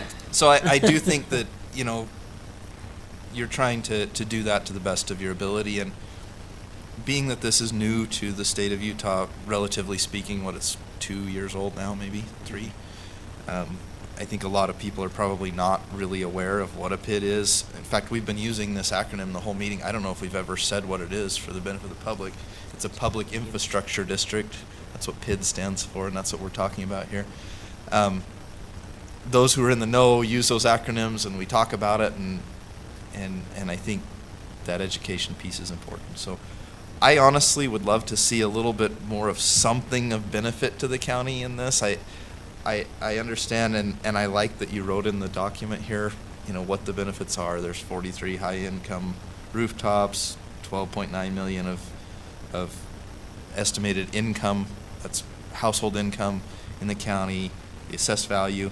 I mean, I would point out, it's great to get more tax revenue on the assessed value, but there's also gonna be costs involved here. I mean, we're gonna take care of the roads, and obviously, we've got kids that are gonna go to school. That's, I guess, not our problem, but the school districts and other taxing entities are going to be impacted.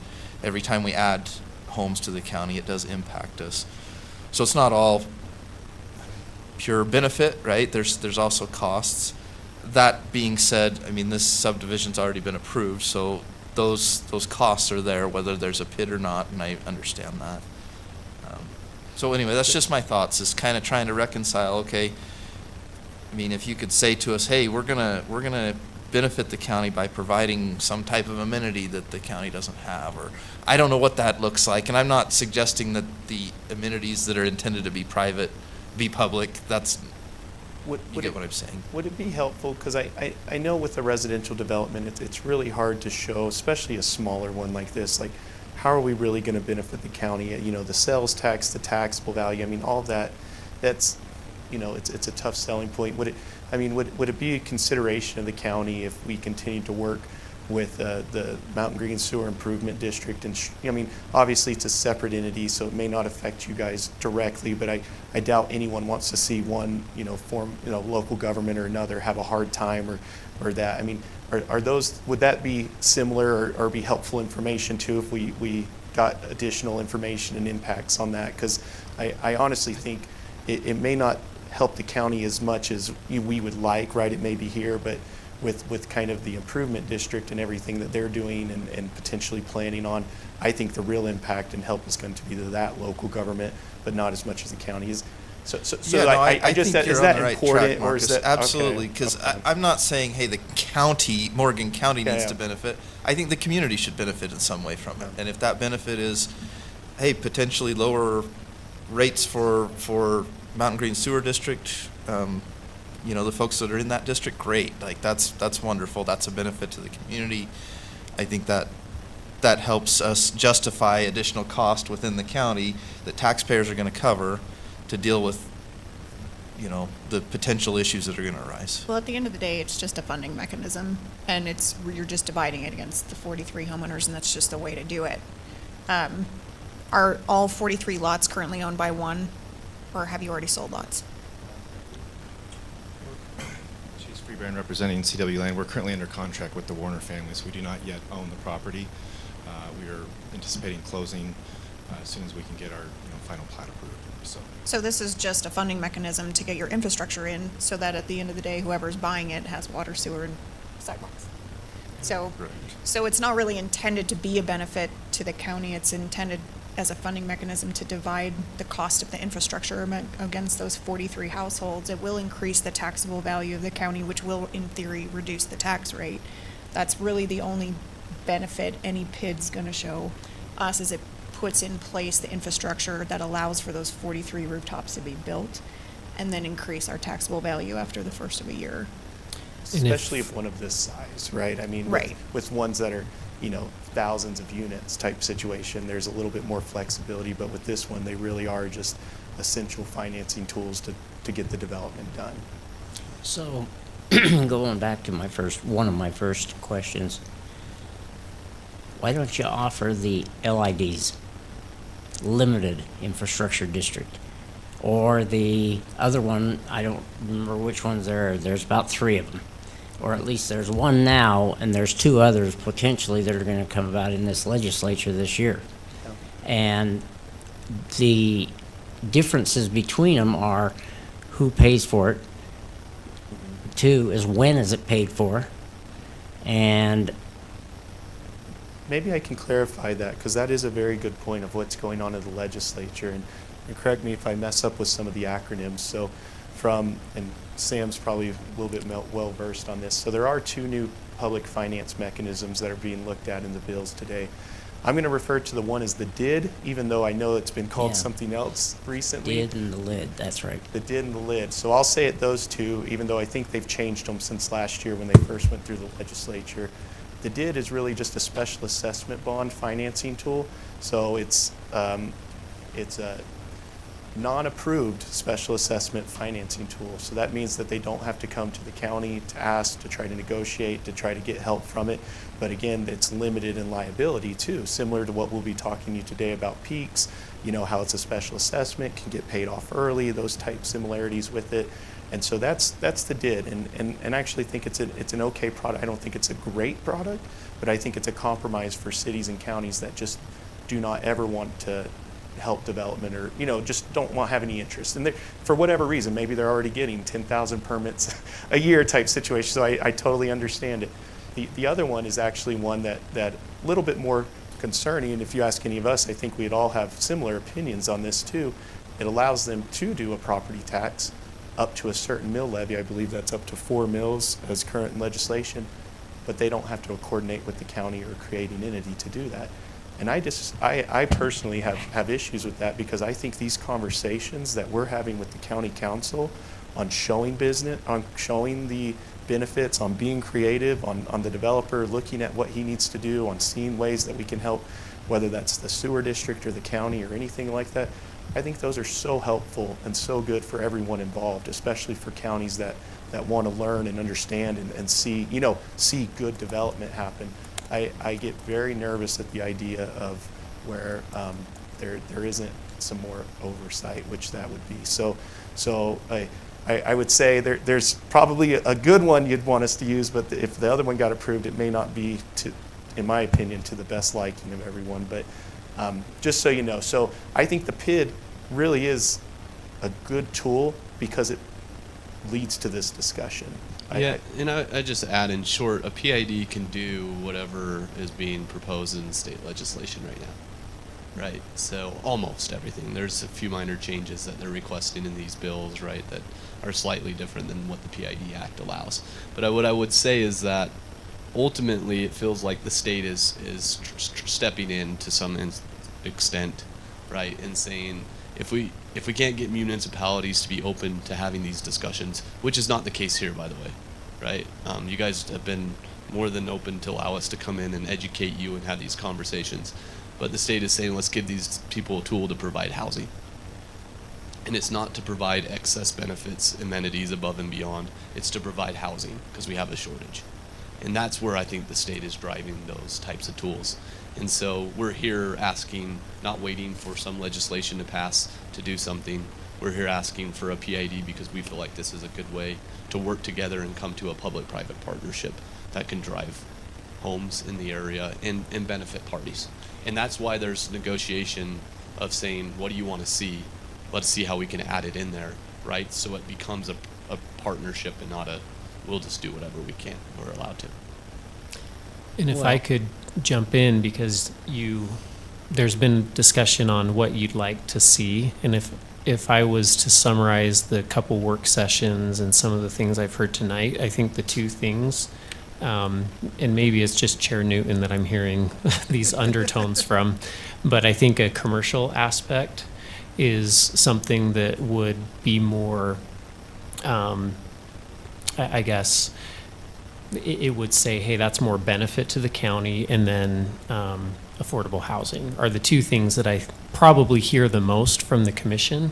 So if that's what you're looking for feedback from, if I could summarize it, I think it'd be those two things. And if I'm wrong, you can correct me. And to that point, and to Chair Newton's point is, I mean, I'd love to go back in time and have rezoned this property to a higher density. I mean, usually developers, it's more financially beneficial for us, and there's a better motive for us to push for higher density.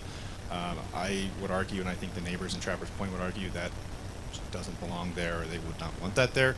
I think it would be politically challenging if we had showed up and said, hey, we want to do a bunch of small single-family cottages or townhomes or something of that nature. I'm a huge proponent of affordable housing.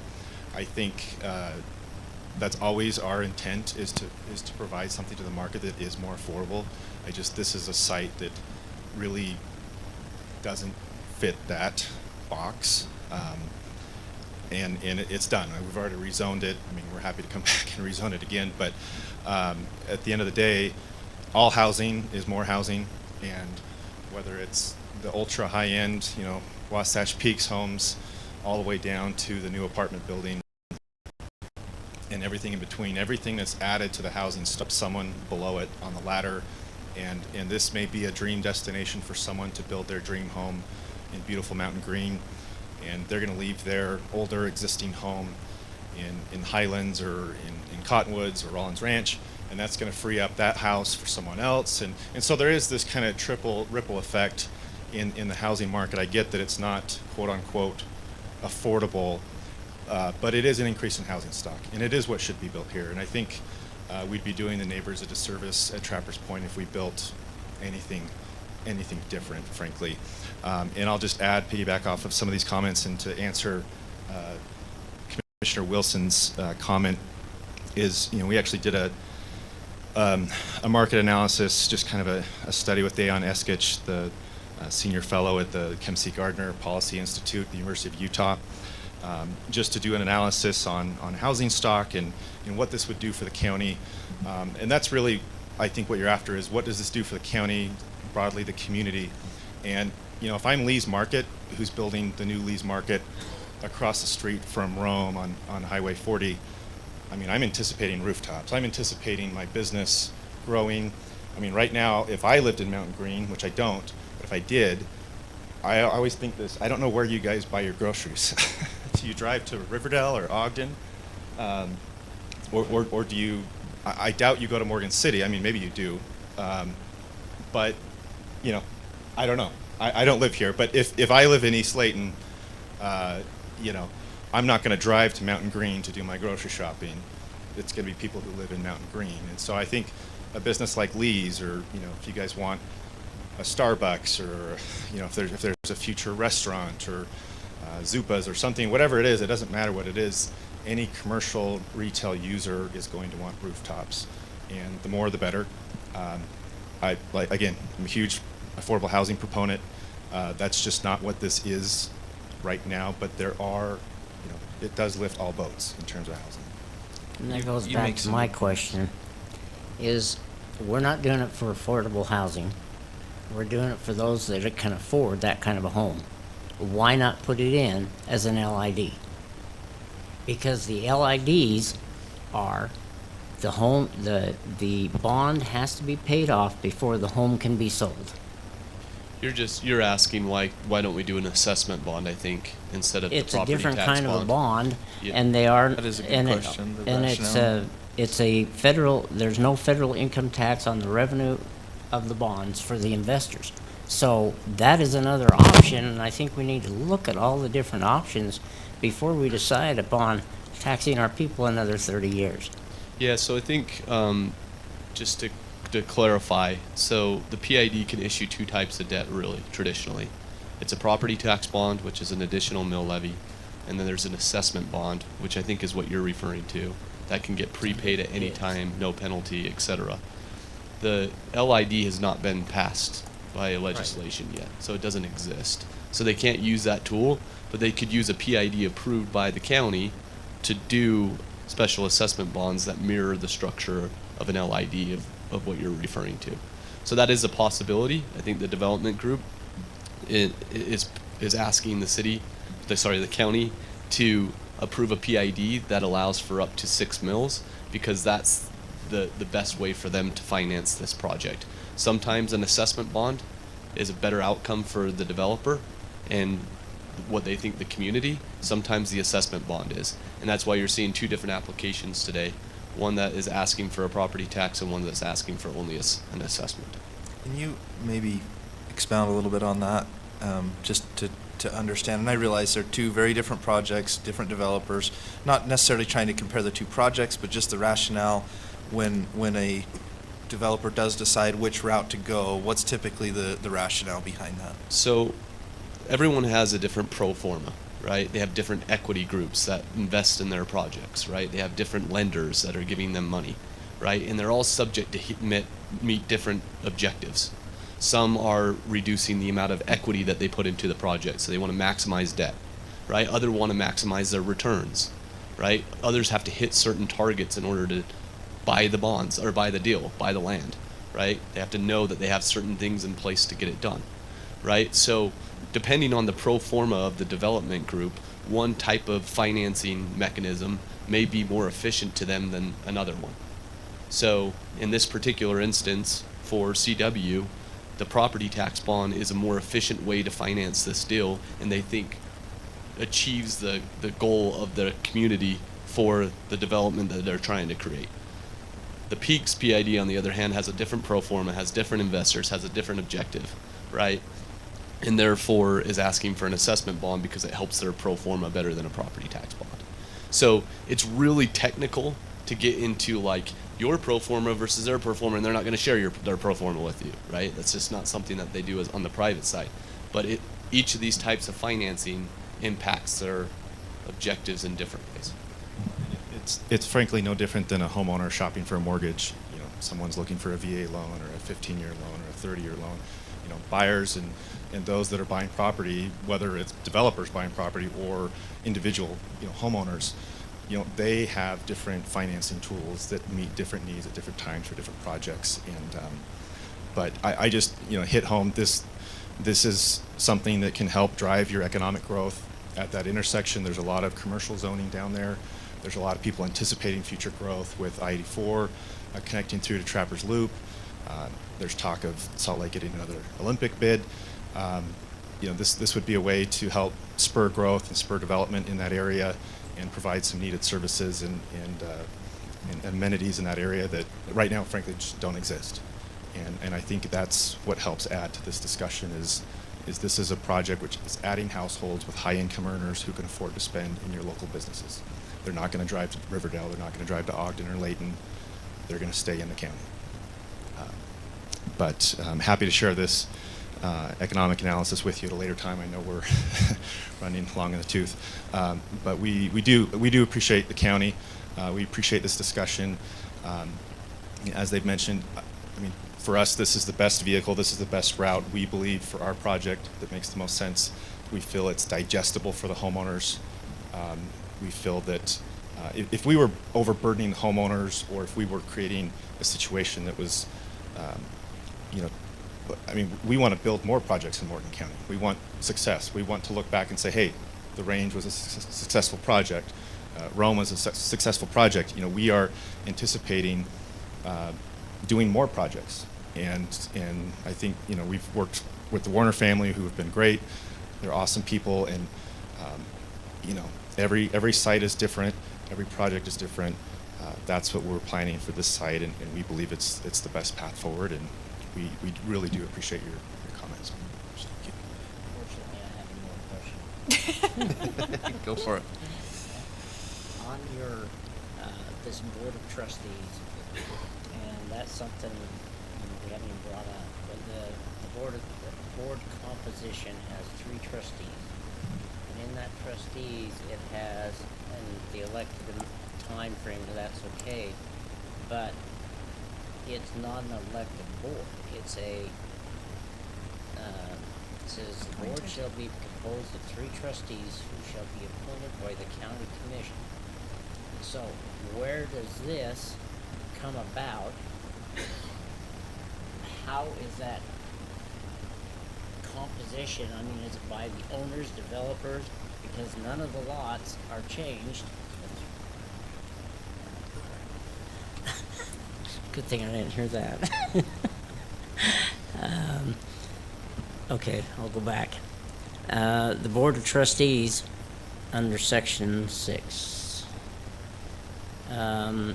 Board composition. The board shall be composed of 3 trustees who shall be appointed by the county commission pursuant to the PID Act. Trustees 1, 2, and 3 shall be at large seats, and then the trustees,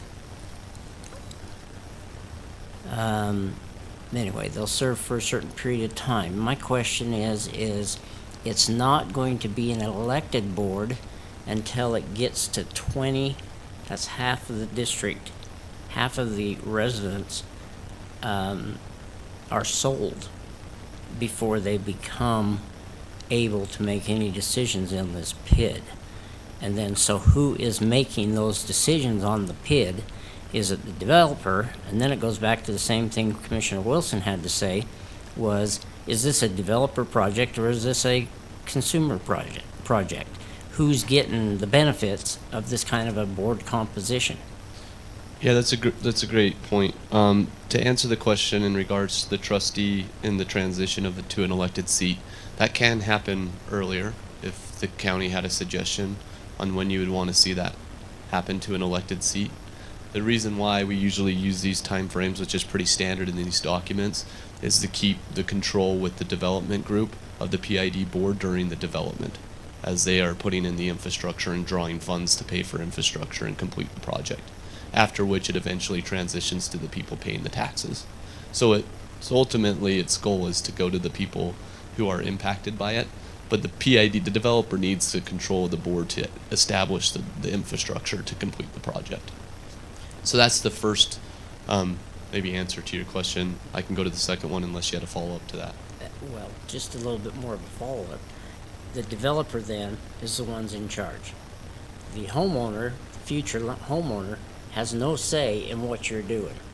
At the beginning, they have a say of whether they want to buy property within the district subject to the additional tax or not, after which they will get control of the board and will have decisions similar to anyone who buys property within an HOA. Okay. And so there will be an HOA also in addition to this in this project. Yeah, there's a small HOA.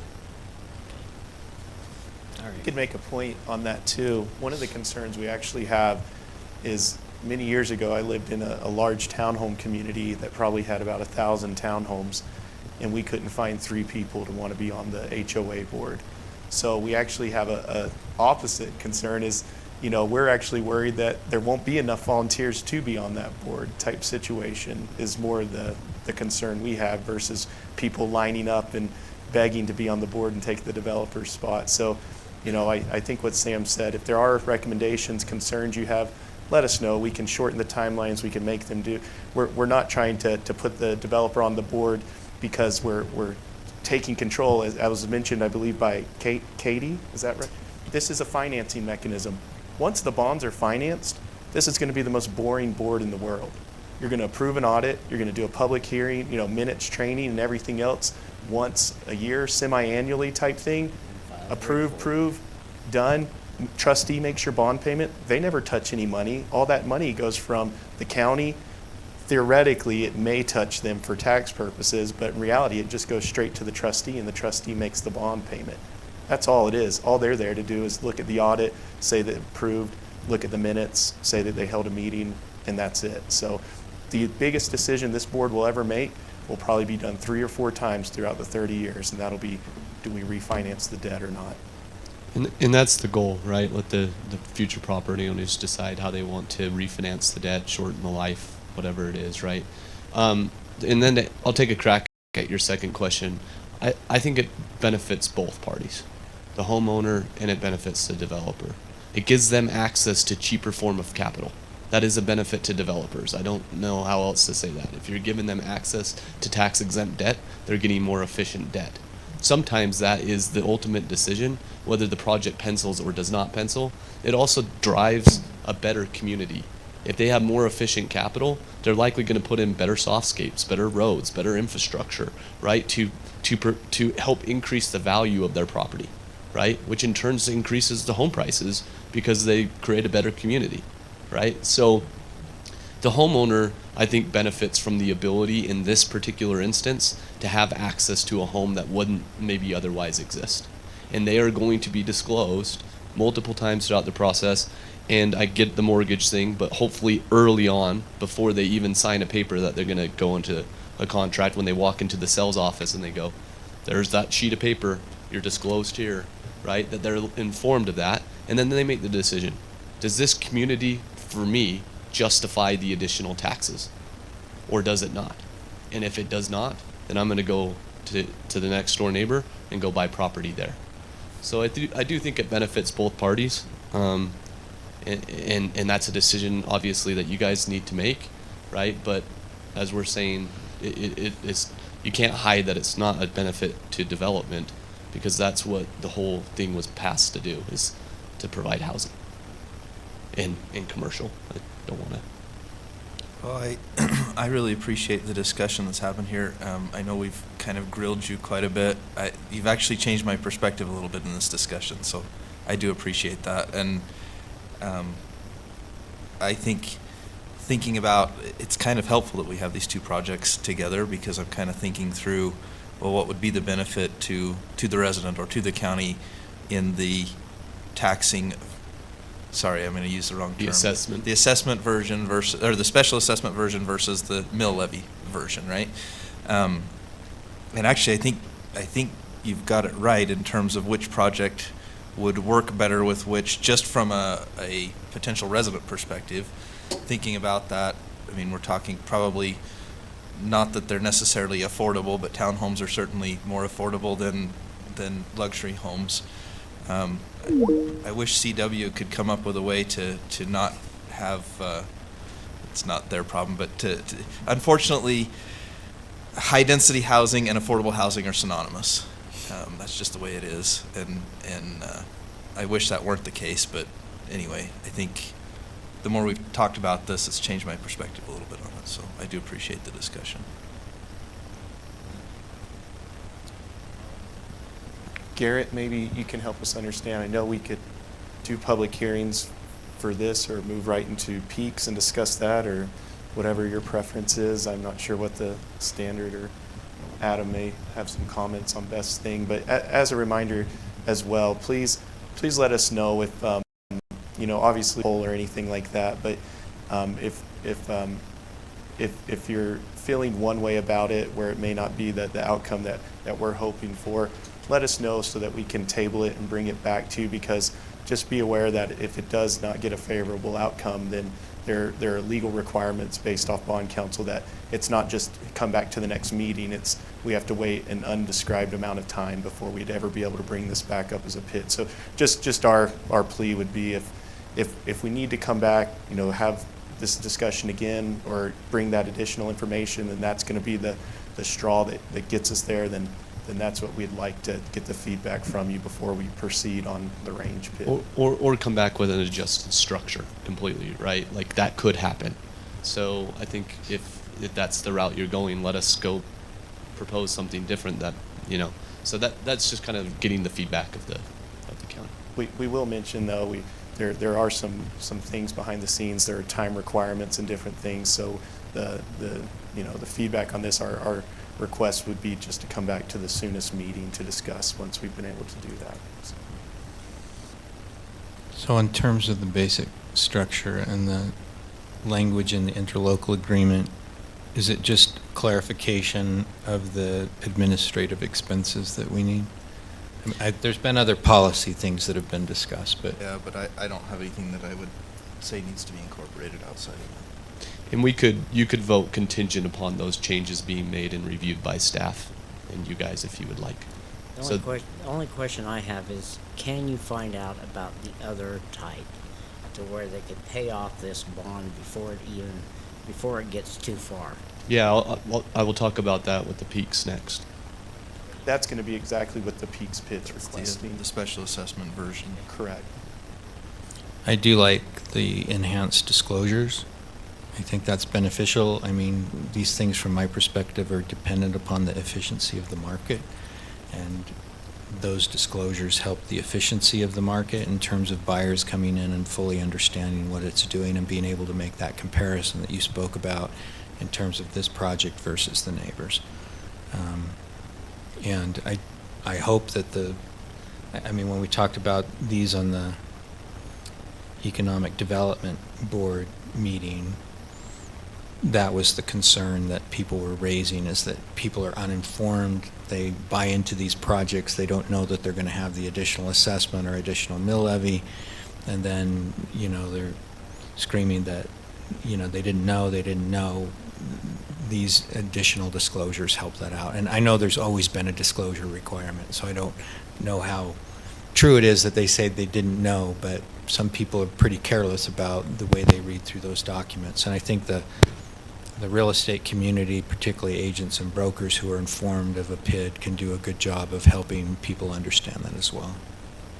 And just to kind of repeat what Sam had made, you know, you've had a lot of comments, and they've all been really good comments. So if those things that Katie's brought up, if those things that you've brought up, disclosure requirements, We don't have to finalize all those tonight. So again, if it's approved with the contingent changes, based off what staff, basically the county would approve it if you decide to move that way, but then Garrett and his team could kind of have final say so, and so that would kind of be the basically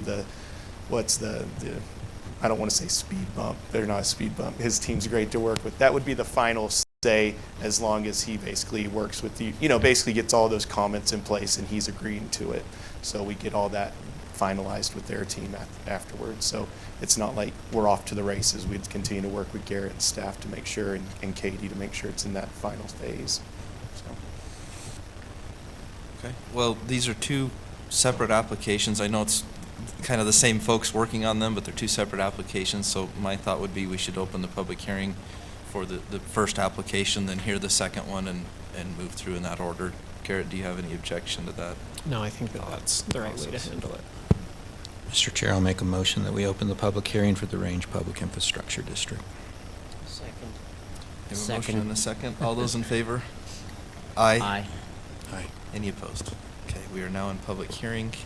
If you don't mind, if you want to just sit down for us there, then we can allow the public, if they'd like, to come up to the microphone and make their comments.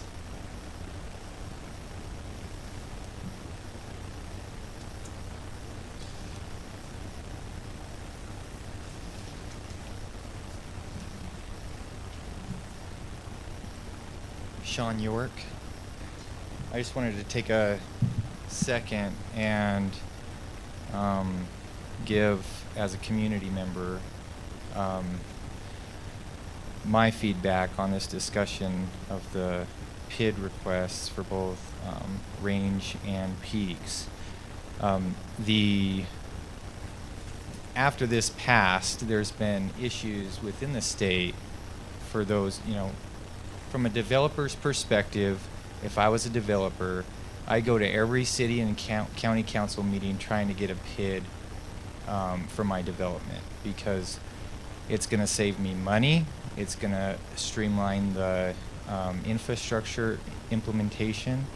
So I don't blame a developer for attempting to get this through in states where this is legal and there's legislation for it. But there has been, for this, like Texas, Florida, Colorado, Arizona, where these PIDs have been in place for many years, there's lots of issues. In Colorado specifically, there's been a significant amount of issues related to PIDs. And if anything, I would urge the commission to continue, if they aren't fully aware of what those issues are, that they stay this until they're fully informed. The report card for PIDs is a C-. There have been issues of residents losing homes. There's fights over disclosures. They're a headache for counties and states to manage. There has been issues of corruption, backdoor deals on the PID boards with lenders. They're double dipping. Cities have lost control over infrastructure rollout. And I'm not saying that will happen with this particular situation, but are PIDs fair? My question would be, are PIDs fair to both parties? And I would say no, because it's obviously a benefit to the developer. It saves them a lot of money up front and allows them to move forward with a project.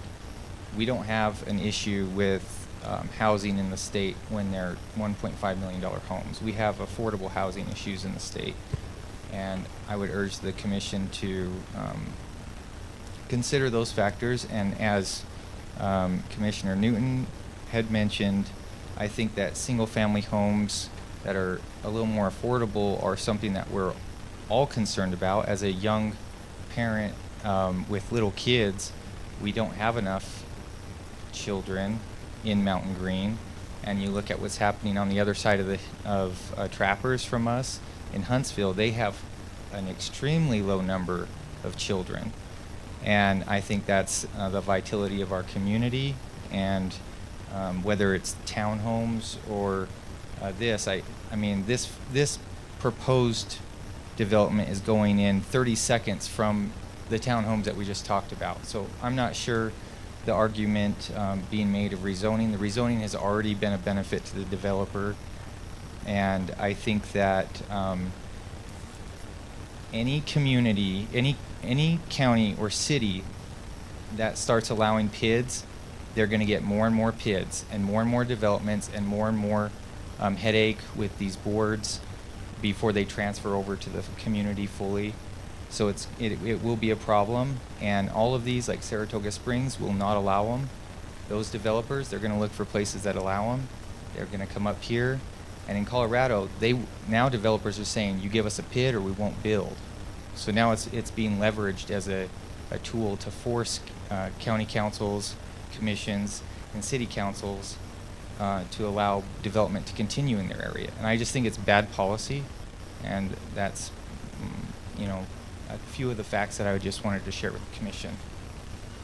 Thank you.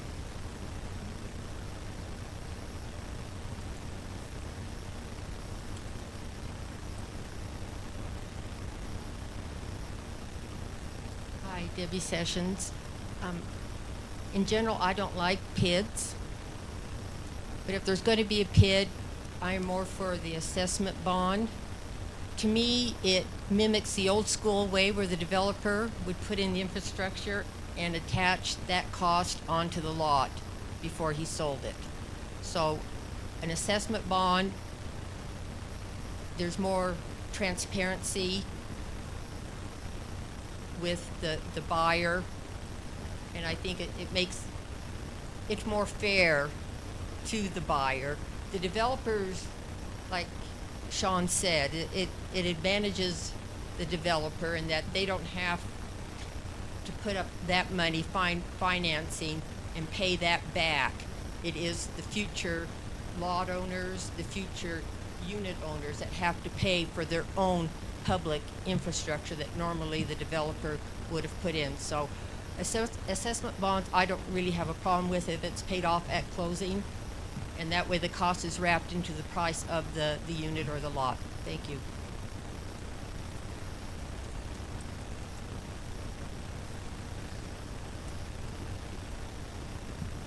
Robin Casper, and just speaking on behalf of the Warner family, we've grown up there, we've lived there.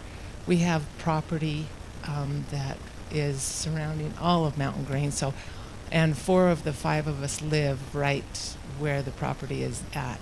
So we have a great interest. We have property that we need to do something with. As developers have come to us, we don't want right around us. We understand there has to be affordable housing, but we also want some land space. We want our property to be able to be sold. We liked CW because they offered half-acre lots.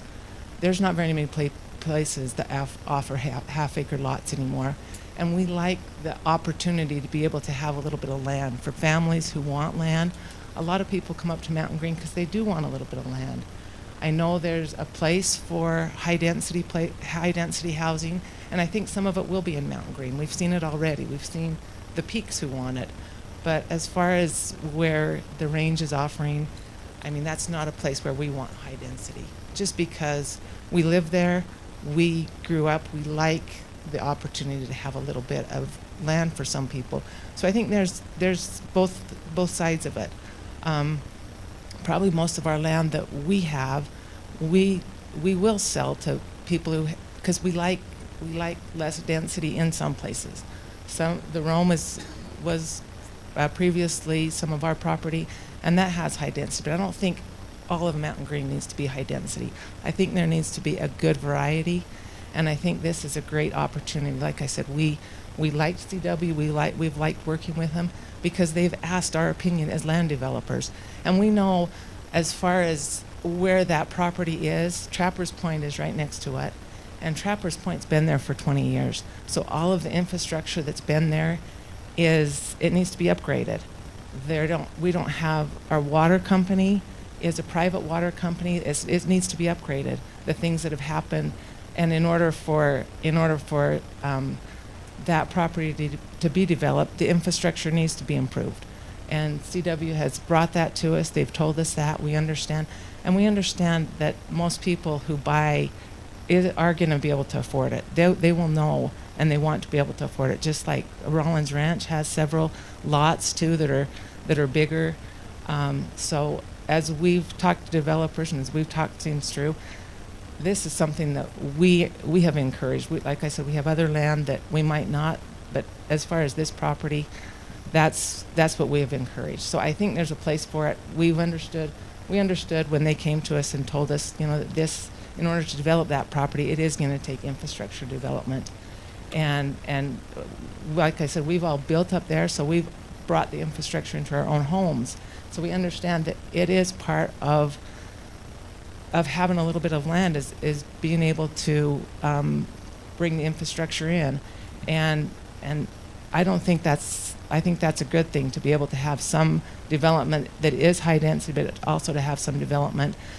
Like I said, we all live right there. We live next to them. We want it to be something that that Mountain Green is known for, is to be able to go out and have a little bit of a yard and to be able to have some. So that's, we support this. I don't know that how all of it works, but we support that there is an infrastructure so that the people know that there are a lot of places up there. It's not by the city. It's not by the city center, so you're not going to hook up immediately to water. You're not going to hook up immediately. It takes a little bit of time to get to that infrastructure development. So I just wanted to let you know that, as us, we like to see a little bit of land used not for high development or high density. We like some land to be. We still live there, and that's kind of like what we want to see too, is a little bit of both. So.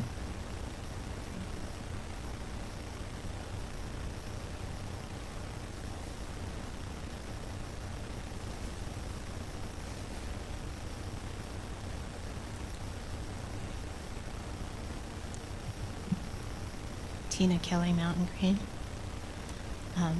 Just bear with me, I wrote down my thoughts. I wasn't going to talk on this one, later one. PID, that's a new term, and we're all becoming aware of it because of the state legislature. I'm familiar with the sewer, or the special improvement districts, but not the public improvement districts. And I like the idea of the elected board, not an appointed board, because there's representation that way. I know there's some complexities that I don't understand because of the legislature. This creates a buyer beware situation. I would hate to be buying a house in this market not knowing all of the complexities involved in a development and the costs being spread out over an uncertain time period. How would you know as a buyer to be aware of this new tax and how it encumbers you and for how long, and that it's not common in all types of house purchases? I don't even know how many people understand what this item was or know what to say in a public hearing. Very few understand what a public improvement district is or how it may affect them, so I'm really not surprised to see there aren't as many here to say anything. And this thought struck me, and I don't know if you can answer it, but something to think about. Going forward, is there any way in the rezone process or subdivision process for the commission to know in advance that a PID will be requested and what that will mean? It's a learning process and not to be rushed into. I hope you will give it due considerable deliberation. Thank you.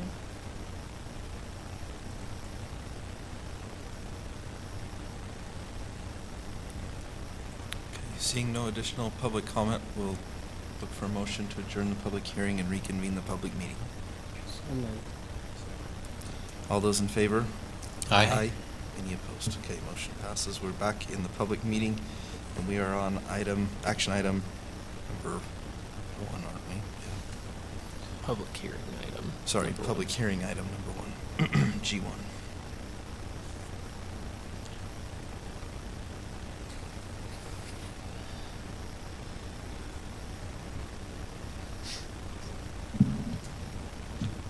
Say anything about to set this up, or?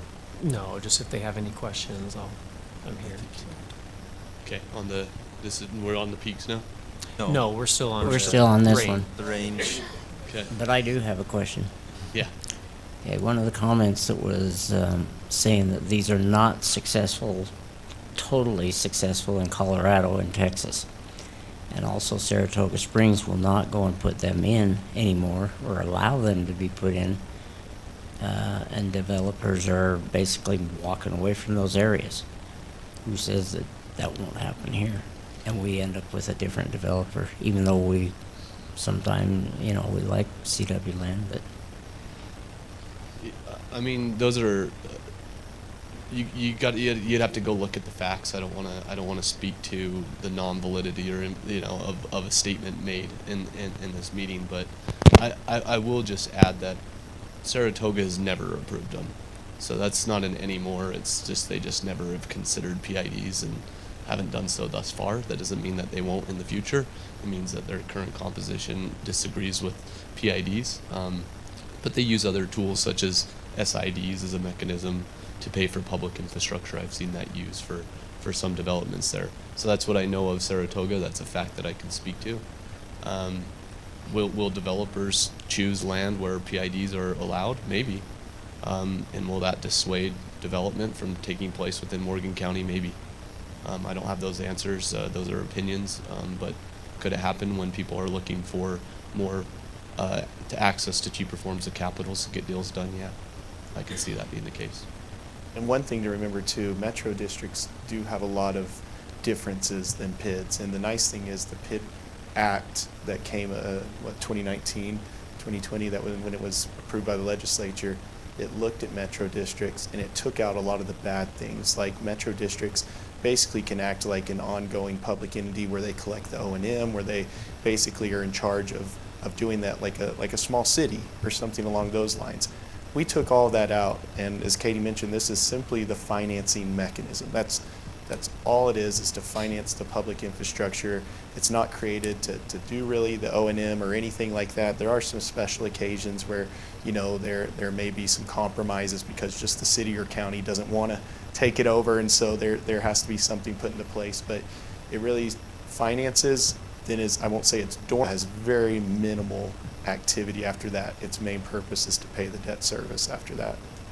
And that's much different than metro districts, Mello-Roos districts in California, the MUDs down in Texas. Those are much different structures than the PIDs here in Utah.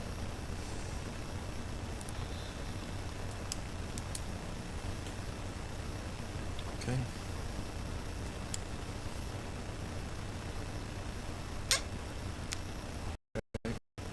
Commissioner's thoughts?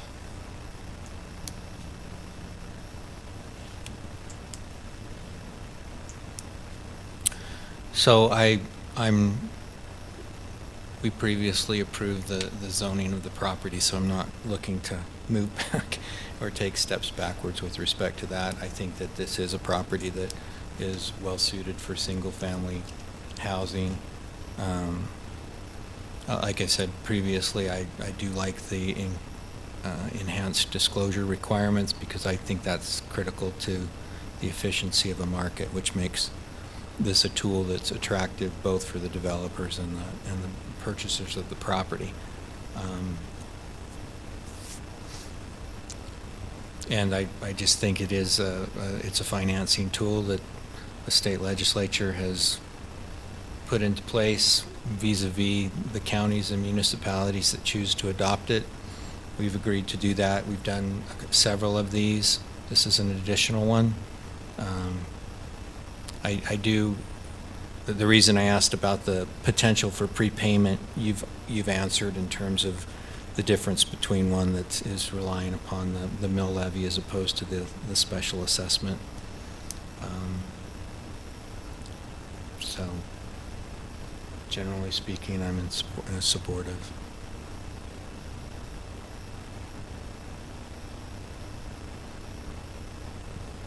Thoughts?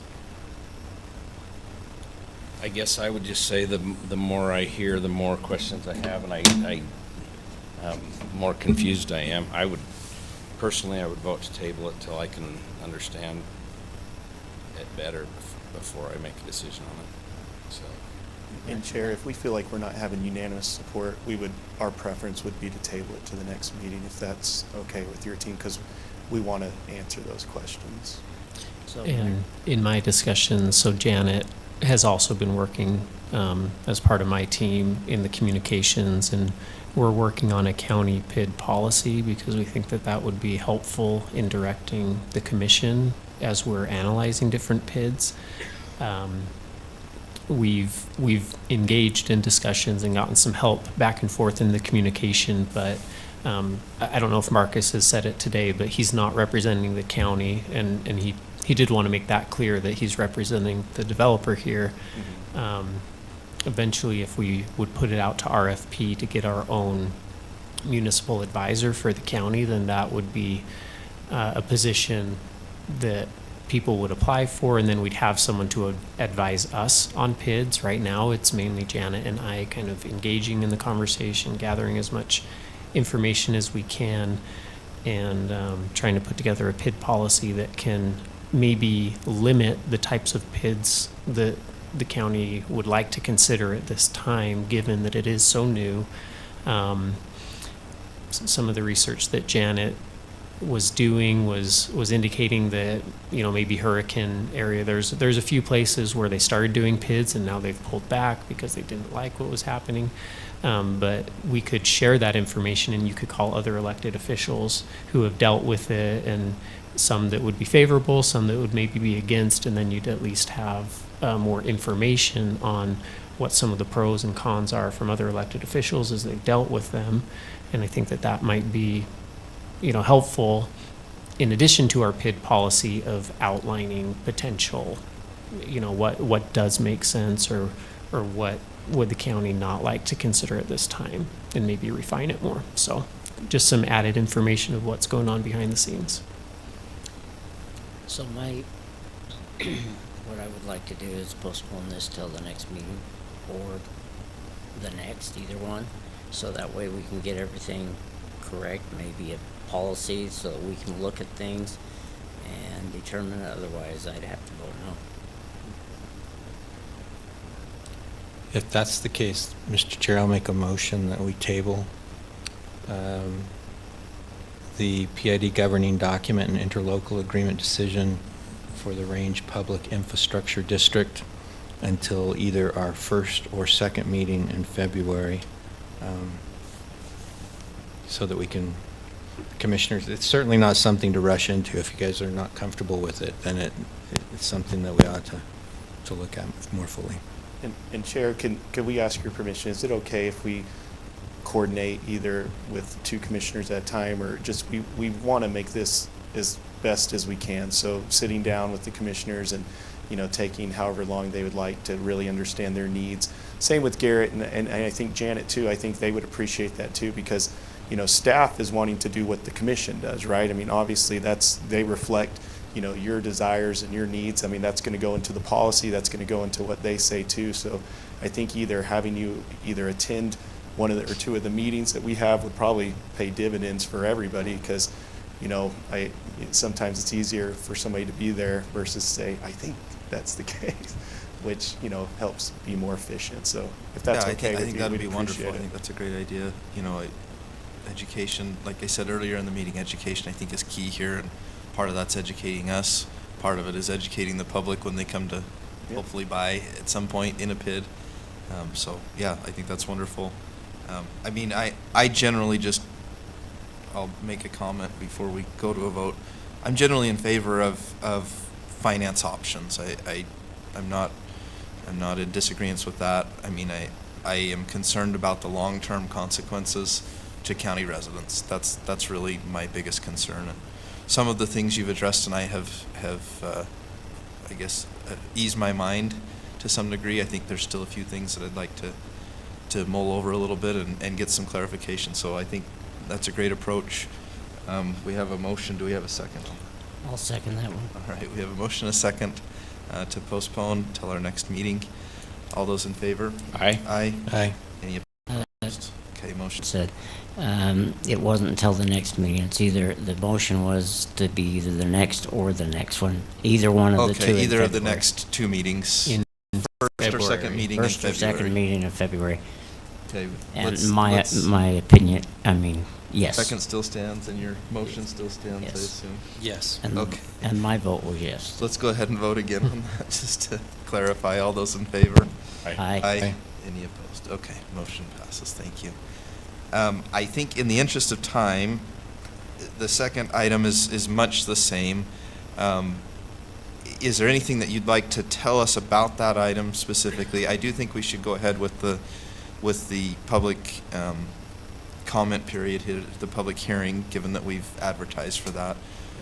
We also won't have to go through another public hearing next time when we talk about it.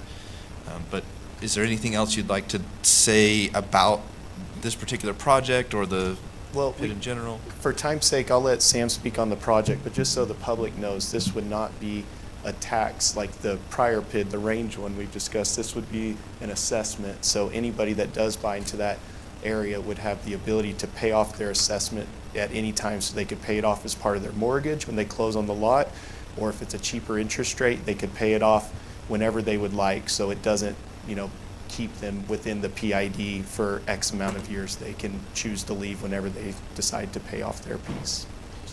And Sam, is the assessment amount a flat amount, or is it determined based on value as well? No, so the maximum amount under statute of the Assessment Act, which would be similar to a special assessment bond that the city could issue, or county. I keep saying city, I apologize if that's offensive. But you can borrow up to 1/3 of the finished lot value. So you have to go get a third-party appraiser to come in and appraise the land as if all the lots are finished, and you could borrow up to a maximum of 1/3 of that amount. So that's the borrowing capacity of an assessment bond.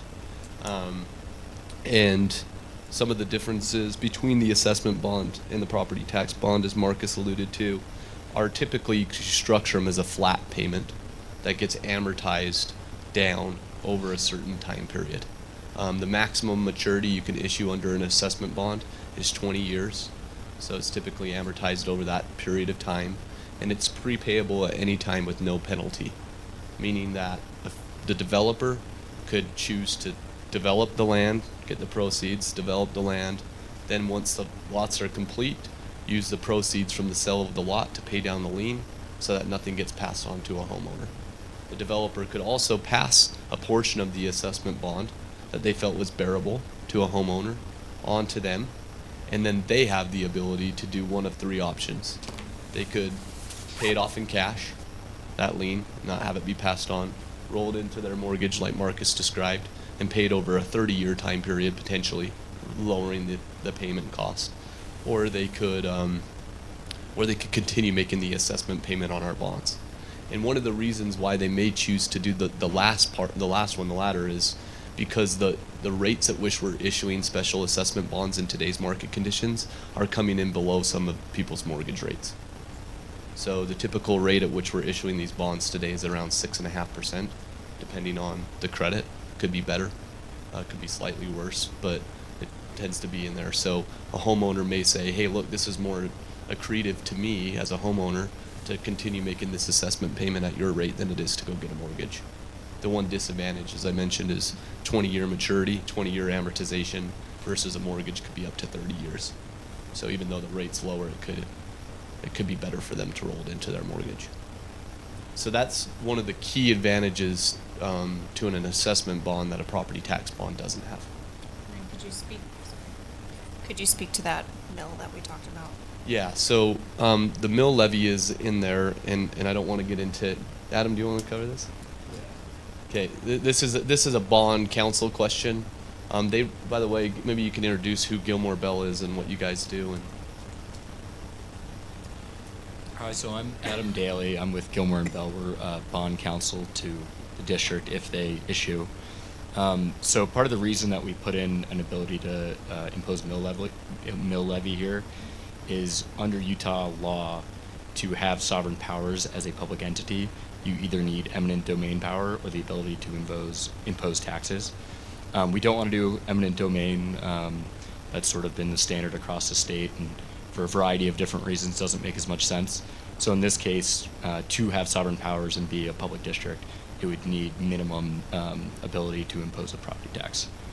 And so that's why we put it at the minimum of Whether 1 you mil. impose it or not, you have to have the ability to. Exactly. Gotcha. Yep. And so is that where the 2.5 million comes in? No, the At the 2.5 million is the estimated infrastructure cost for the development for their public infrastructure. I can talk a little bit more about that in a second. One thing I would like to address, one is the mill levy that they suggested is like a reasonable amount. If they were okay reducing that to a half a mil, we would be open to that, right? If they were willing to scratch it out and it didn't impact the taxability of the bonds, we would be willing to scratch that as a development group as well. So once again, just want to continue to iterate that there is no intention whatsoever to issue property tax bonds for that development. And I'll be frank, 1 mil on a 70 townhome project will not raise enough proceeds for the bond market to even buy it. They're not interested in that small of a deal. Why is that? Well, so the cost to access the market can be somewhere between, for legal fees and market professionals and others outside of an underwriting fee, is somewhere between $150,000 to $400,000. So it's a cost to the development group to go access this capital, and at a certain size, it doesn't make sense to use this tool. They would go use traditional debt because it becomes less efficient. So what I was reading in here, it was a $4 million. You've got a $4 million and $2.5 million, and I don't get the difference between them. But if it's a $4 million one, assessment bond, then what's the difference between that? I mean, why is that one? Yeah. Why no. would not a bond? I mean, why would not an investment company want to purchase that, or allow or spend that $4 million for this project when they will do it for a $3 million 30-year total, tax revenue? I mean, I don't understand that. If I was So- investing, that would be, heck, I'd want my money back quicker so that I can get it in reinvesting it. Yeah, there's a risk there. So investors' appetite, right? It's a risk per reward situation, right? So they evaluate the risk and look at the project and look at the leverage that's in the deal, right? They look at the credit, like where is it located, and are there people that are actually going to buy here and build here, and are they going to have the ability to repay their debt, right, as a development group, et cetera, right? So they evaluate all those risks, and then they decide whether they want to buy it at a certain interest rate, right? And those risk evaluations are complex and integrated, right, where they're looking at all this stuff and making the decision. So if the value of the property supported $4 million and we went and issued a bond at $3 million, then it would be more secure to an investor because it would be lower leveraged. So I think there's probably two questions here, but the $4 million, just to make sure we understand, that's the debt issuance limitation. Yep. And that's based on you said, was it a quarter or 30% of the value of the finished lots? 1/3 of the finished lot value. of the value of the finished lots. So that's what the $4 million is based on.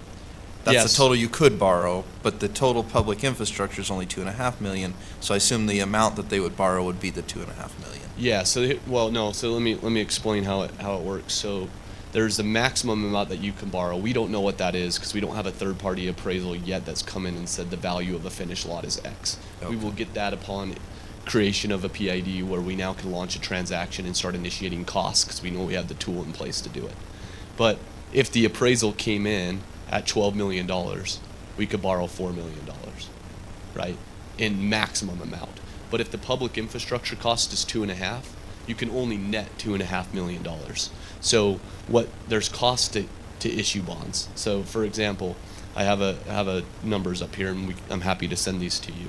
But if I did a $4 million bond at a 6.5% interest rate on this structure, and I set aside 3 years of interest payments to help them make their interest payments during the period that they're building it and not having any revenue, that would take out $1 million in just interest payments alone. So from 4 million, I'm now at 3 million. And then investors require that 10% of the proceeds be set aside to protect them in the event that they can't make their payments after the capitalized interest period is over. So they say, I'm going to set this aside. That's $400,000. So You're getting real between close to that, that you got $2.5 million. now you're almost at $2.5 million. Then there's some costs to access the market. So that gets you to 2.36 So that's if they set aside 3 years of capitalized interest. They could say, oh, my appraisal came in and only supported 3 million. Well, if they set aside 2 years of capitalized interest instead of 3, so interest payments, then that would net them 2.1 million. So we don't know where it's going to land yet. So we're asking for a cap of $4 million, but they're limited by what the appraisal says and their eligible infrastructure costs, right? So if Because they can set only aside, let's say they set aside, $1 million for their prepaid, and then they sell the homes twice as fast as they anticipated, so the revenue starts coming in. Where does that additional money go? Does that go to help pay down the bond? That's to downsize So- the bond. So immediately it downsizes the bond. Twofold. So when they sell a lot, they're borrowing 1/3 of the finished lot value. So they're likely to get 2/3 of it is going to go to the development group, 1/3 is going to go to pay down the bonds, right? The lien associated with that lot. So let's say it's a $150,000 lot. There's a lien of $50,000. They sell the lot at $150,000. They take $50,000, pay off that lien. Nothing goes to that lot anymore. There's no lien on that property. The $100,000 that they get from there, they could use to improve more land if they have more infrastructure costs, or they could use it to pay down the debt faster, right? Because they still have a debt obligation that Sure. they're trying to get down. So they could turbo the bonds, or they could use it to provide more infrastructure, or use that for other purposes. But Oh, go ahead. no, I think that.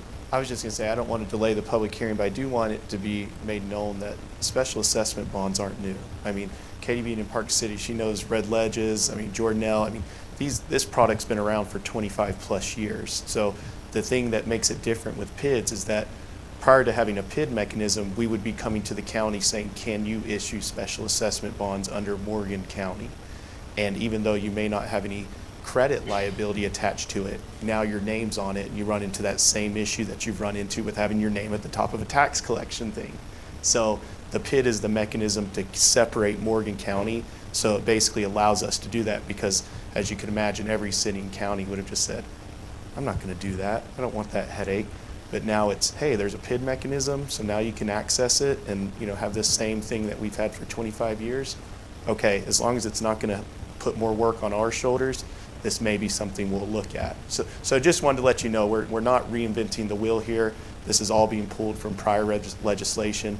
The only difference is we issue it under the PID instead of asking Morgan County to issue the bonds and have all the headache that comes with it. Yeah, the PID is an entity that the act actually references the Assessment Act, right? Which then describes how the assessment bonds work. That's why it's limited to 20 years, right? In maturity is because the Assessment Act, written however long ago, right, limits assessment bonds to 20 years. But it is a way to do it off balance sheet to the county with no recourse back to you if the project fails. And who keeps the developer honest in that whole thing? So the land is the collateral, right? So if the developer is unable to make an assessment payment, similar to if they went and got a construction loan from a bank, the bank or the bondholders would then foreclose on the property and take ownership of the land. You just said, though, that if the $150,000, they pay $50,000 on the bond, they have $100,000 they can do whatever they want with.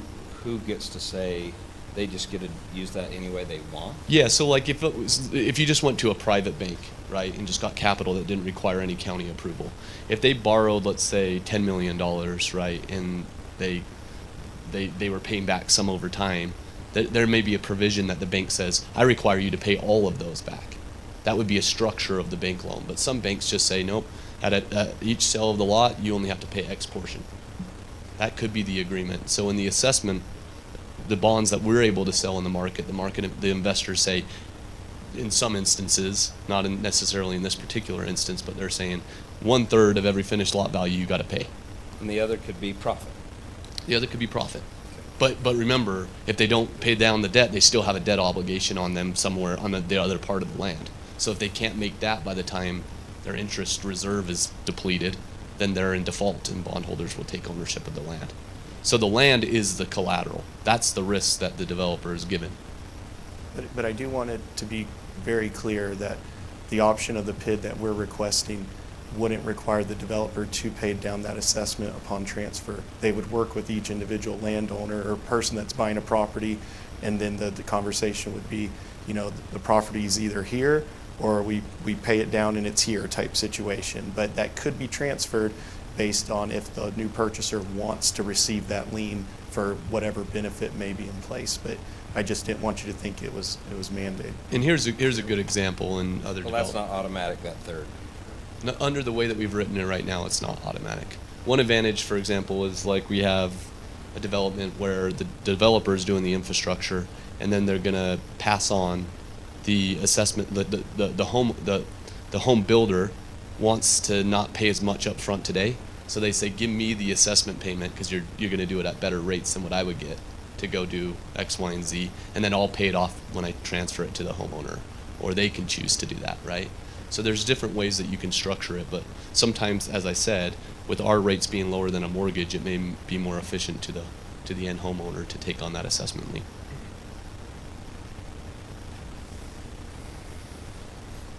This packet didn't include the same level of information about the disclosures, but are they the same? I know they would be disclosing something different, but in terms of bringing it to the attention of the buyer. And anything that was included in the other one in terms of disclosure, was there anything related to just the range? The disclosure is it was a 3-page that Commissioner McConnell's referring to that was adding extra disclosures, but it was specific to range. He's asking, is there something specific to peaks? And maybe I'll just throw this in because, Ben, you might be able to answer this. Is there a breakdown of costs as well? Because when we were in our meeting, Josh indicated that the streets are private, and also the applicant indicated that the streets are private as well, and that may have been included in that 2.5 million. Yeah, I'll get to the infrastructure cost because I want to add one more thing to that, based on my previous discussion. But I'm almost certain that any disclosure that was required within the range would be okay for the piece. But it's separate. It's a different disclosure. We can make it But so that if they they- still Yeah, get we the can same customize notice, it to the but same. it'll be adjusted for assessment versus property tax. Remember, if we still have a property tax if we have a half a mil or a mil, we still need to follow the same disclosures for that mil, right? Because technically, they could be subject to that. Even though they have no intention. If you could prepare one, I think is the request, because there is the 3-pager that's specific to the range. And so maybe that's the question. We Is that we right? will prepare one, and the vote could be contingent upon your review and in accordance with that.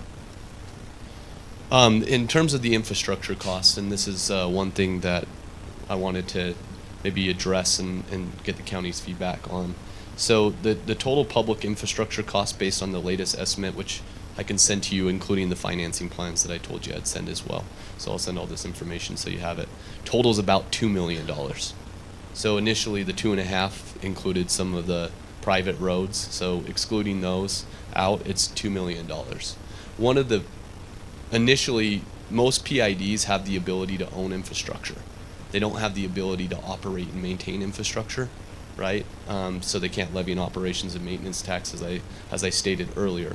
But the PID could own infrastructure and enter into an agreement with an HOA to operate and maintain it, to maintain the ability for these funds to be used for that infrastructure.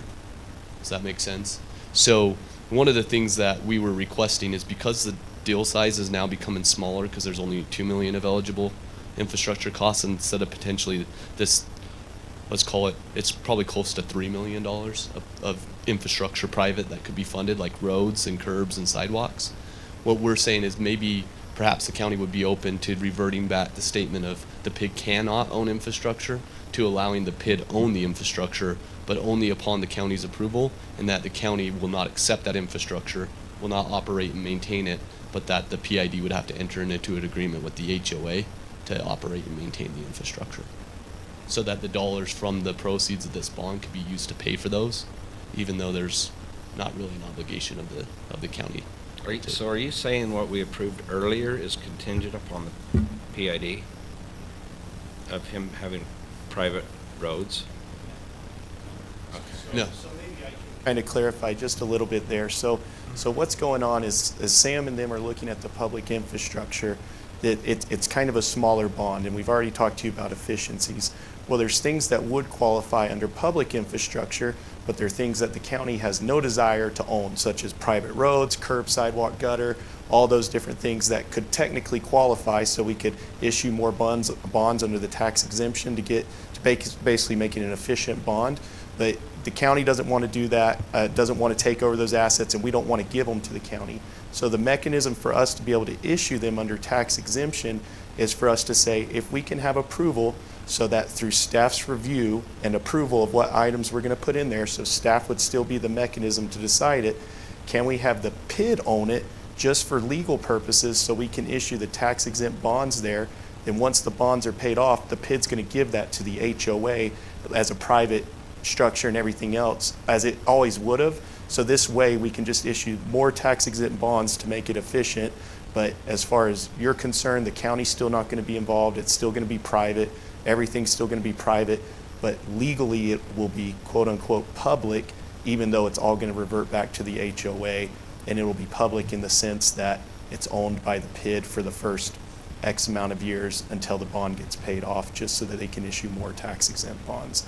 I know that's kind of confusing, but it's just kind of a legal nuance we're trying to do so we can upsize the bonds, because right now with the current qualified public infrastructure, it's just not efficient enough. But if we can expand that and have staff's kind of oversight on that to make sure that they're okay with what we include, it doesn't change anything else as far as the mechanism. The PID's not going to collect an O&M. It's going to have an agreement with the HOA to pay for the O&M.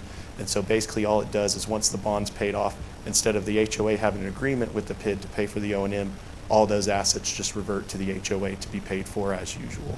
In Garrett and staff had sent back like all the PIDs that we've done in the state thus far allow the PID to own infrastructure, right? But they suggested, hey, we don't want the PID to own the infrastructure. And initially, from our standpoint, we were like, okay, that's fine, right? But then with the private roads, I made a mistake thinking that the roads were public, right? When they went private, the amount of eligible expense dropped pretty substantially, so the loan size went down, right? And the loan size going down makes this less efficient, and therefore maybe there's not a market for it. And so because we're on that borderline of whether it works or not, we're just saying, hey, are you guys okay with the county allowing the PID to own the infrastructure if you approve it? It would be for roads, sidewalks, curb and gutter. They're the main things. And then have no obligation whatsoever to take that infrastructure. In fact, it probably wouldn't meet the county standards in terms of the road width, right? And so the HOA would own that for bond purposes only. Would operate means. I don't have any objection to that. I think that makes sense. We weren't planning to take them anyway, so I guess it doesn't really matter whether it's the PID that owns them or the HOA. Somebody's going to own them separate from us. Yeah, this is just a favor towards us. It just, without this, the bond is too small. And so once everything's paid off, the PID goes away. Yep. So their intention right now is to pay down at lot sale, the lien entirely. So by the time they sell the last lot or home, depending on whether they go vertical on the homes, they anticipate that the debt service would be eliminated and the PID would dissolve. Okay. I've got a question. This goes back onto the other No worries. the other I love subject. it. Why can't you do the same thing on this other one? I mean, that's the argument that I made earlier of different pro formas require different objectives, and in the CWs they're requesting the mill levy because it optimizes their pro forma more than the assessment bond. Yeah, and I think too, as we reach out to you guys to try to set up a Zoom call and go over some of the numbers with you too, you have to look at it from a credit point of view as well. I mean, as Sam already mentioned, the PID, the special assessment bonds can only go out 20 years, so we're already limited on that front. So there's the first issue right there. From a credit perspective too, the amount of assessment that would have to be done on each individual property and the impact that would have on the overall bond itself if one didn't pay versus having the 5-year tax feature, basically that they have 5 years to foreclosure, and it's a lot more flexible over 30 years.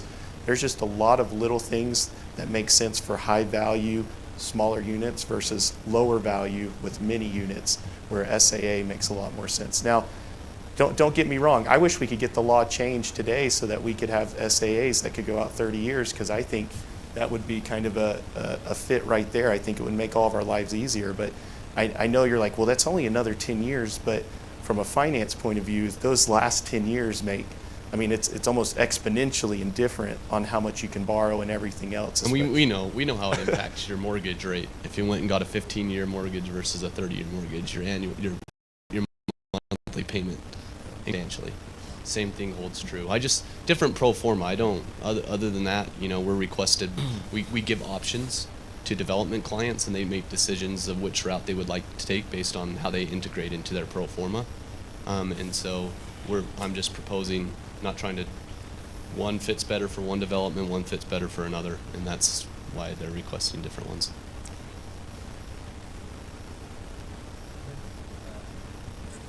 Any other questions before we move into public hearing? Okay, we'll look for a motion to adjourn the public meeting and convene a public hearing. So moved. Second. All those in favor? Aye. Aye. Any opposed? Okay, we are now in public hearing for item number G2, Peaks Public Infrastructure District. The last thing you want to do is listen to anyone else. My name's Bart Smith, and I think everyone's probably said enough with the previous public hearing, but this has been very educational. As a developer, I've never had to worry about getting into bids, but I do know how difficult it is to get development loans. There's not very many banks. It's very hard to find a bank that will do that. When you look at these projects, basically the amount of money they're paying for ground, and I don't know what their contracts are, but the amount of money they're paying for the ground is pretty much the amount that they're asking for in these bonds. So whether they've had to come up with the money somehow to pay for the ground, or maybe like, I guess with the range, they've got the Warner property under contract. But in order to secure the ground, and if you do have to go through a bank to get a loan for the ground, the bank's going to be in a first position. How are you going to find someone else to loan? So the PIDs do have some benefits in making that financially viable to be able to pull your project off. I'm fortunate, the ground I have I own, so I don't need to worry about that, and I'm glad I don't have to figure out where a couple $1 million is to buy some ground. The only time I did that, I lost my shorts on a subdivision here in the county that took me under because I had to pay for everything up front. The market crashed, couldn't get out. But I think there's some benefits, and I appreciate the due diligence that you, as commissioners, are putting into this, because I think one of the things is to make sure is the county, you can argue that there's benefit. A lot of people in Morgan County say we don't want any more homes, so they don't look at that as a benefit. But there's still the argument, if you want commercial, you got to have the rooftops. Do you want high density? Do you want... My concern was in the past that the county, there used to be a day when half-acre lot was the smallest lot, and people freaked out, thinking, why would you want that small of a lot, having a half-acre? Half-acre lots are a lot to take care of. And I can tell you that in areas that are serviced by Highlands Water Company, where there's no secondary system, if you're going to landscape a half-acre lot, you're going to have some pretty expensive water bills. I would really encourage the county, if you want to have more affordable housing, I think and I know you've got the zoning for RM 8, 15, whatever, that's going to be your high density. But if you want small affordable homes, I know you got the R18, but you jump all the way from half acre down to, maybe you should even consider having staff look into R115 or R110s. We used to have an R110. Those lots are really kind of manageable for something a little more affordable. So, you could throw some more tools in that way. But I think that as a developer, it's kind of hard to maybe make everything work, and the PID gives them that extra tool. And as long as you take the precautions that you're discussing here tonight, make sure it's going to protect, that the county's protected. It really kind of comes down to disclosure. It's a buyer beware. Sometimes we worry so much about, okay, how are we going to protect the buyer so they don't get burned? sometimes with some buyers, that's impossible because they're just not careful enough, and it's gonna happen, I guess, and you probably can't control that. But I think that as I've heard all these figures, and you've had a lot of figures tonight, I've never been on my calculator so much trying to figure out how much is that working out on a per lot, per unit basis. But I think that as you understand that sometimes it is very difficult to obtain the financing that is required to just get into the property, then to be able to finance, sometimes it's hard, and I just don't think that the banks aren't too excited to do this, but I think there's a lot of investors with a lot of money, and that's probably why the PIDs are becoming a more popular. Now maybe it's, as Mr. York mentioned, maybe some states haven't had success. I don't know. It's kind of still new to Utah, and maybe that's something we have to wait to see if it works for us or against us. But I just appreciate the time you put into this and see how this is going to work going forward. But to me, it looks like a pretty good option for some developers to be able to pull off their project.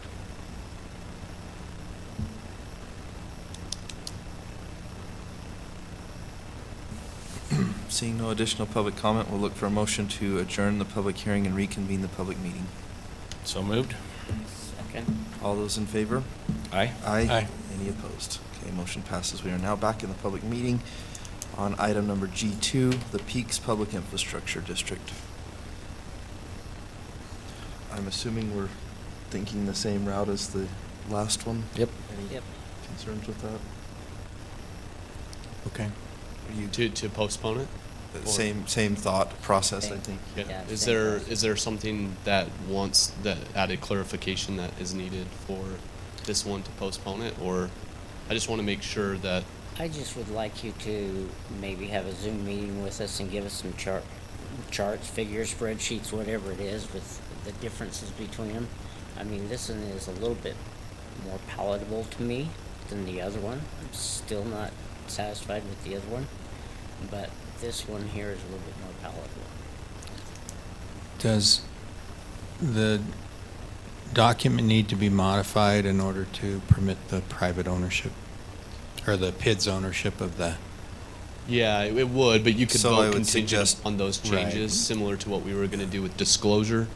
I think the two things mainly were added disclosure with a vote with review from the city staff with your guys' feedback, as well as the PID just being modified, maybe to its original form, but with some added precautions to the county that they have to sign off on anything that the PID is planning to own. It is like they sign off saying the PID can own this, they can't own this, right? So like if they want to build some, I don't know, extravagant something that's private, you say no, I'm okay with the roads, sidewalk, gutter, but not those. So I think those are really the only two changes that need to be made and can be drafted by the attorney and reviewed by yours. Perfect. I think it's still helpful to view it through the lens of a PID policy if we do. And so I'm not opposed to postponing this one either, because then we can work on the language and have it go into the packet just so there's that full transparency. I know that we do this sometimes, but with something so complicated, I think it's a little more difficult to do that on the back end. Especially if we're requiring the PID to show transparency, I think it's good for the county to do the same and just make sure all of our ducks are in a row. Not saying that we couldn't do it that way, but that was just the thought that I had. And my only, so we are okay postponing if that's what the county needs, right, in terms of learning. I don't want to pressure anyone. The only reason now, like the waiting for a policy, going through the process of getting one created, pitched to you guys, understanding the policy, and then saying, oh yeah, this one fit within our policy the whole time, is time delay. Now that the approvals just happened from the county commission on the site plan, right, and preliminary plat, this deal is actually ready to get launched. There's a 60-day period from the time that we get PID creation to the time that we could, at the fastest, issue the bonds. If we launched a transaction today, it will likely take 90 days. So delaying that by a month delays their ability to access capital by a month, right? So if the county was comfortable, we would say proceed if it's necessary to get review and go through the policy. I'm not pressuring anyone to do it. I'm just wanting to let you know the risks on our side of the delay. Gotcha. and you know, again, we're at the mercy of your time. So whatever, you know, whatever's best, you know, I would just kind of caution to, you know, don't feel like you have to rush through your policy. You know, maybe Garrett can have more guidelines and that the policy can continue to be customized after these are done based off things that you like, that you don't like, you know, so on and so forth. You know, policy really should be flexible enough though, so that as other commissioners come in here, you know, that it suits their needs as well, or they can have wiggle room there too. But no, whatever's favorable, you know, if we do table, which sounds like that's the direction, maybe we can have this motion just the 1st February or the first meeting. Okay. That would be fine with Okay, me. perfect. I'm fine. I just want to have a little bit more information. And I think that's absolutely fine. We'll get your contact information. We'll get everyone's and try to schedule meetings as early as possible. But yeah, I know this one is a little bit pressed on time, just because Sam had mentioned. But again, you know, we're on your schedule, so let's, you know. And I think, to be clear, we don't want to delay any projects, and you know, that's never been our MO, I guess you could say. We typically try to advance projects as quickly as possible, so that's certainly not the intent. We're not going to take 6 months to go through a policy and approve it. But I do think it would be good to have at least a framework of a policy in place. If we're going to start having more and more of these, we probably ought to have a good policy in place and know where we all stand.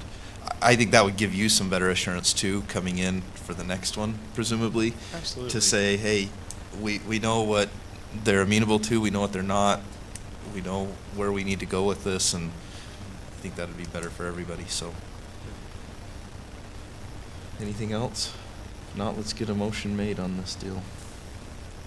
I know that we table this, let's see, which one is it? Item G3. Is that correct? It's two. Two. G2. Okay, G2, to February 1st. The first meeting in February. Yeah, the first meeting in February, sorry, not the first. I'll second. It could be the first, I just don't know. I don't think it is. No, it's not. Anyway. The 6th, Thank yeah. you. All those in favor? Aye. Aye. Any opposed? Okay, motion passes. Thank you. Thank you guys for your time. Really appreciate it. Thank you. That was lengthy. I know That- you guys are dying. But We kept you for a long time here, but thank you. Can't for- wait. Drive home now, right? You earned your hourly wage today, I can tell you that.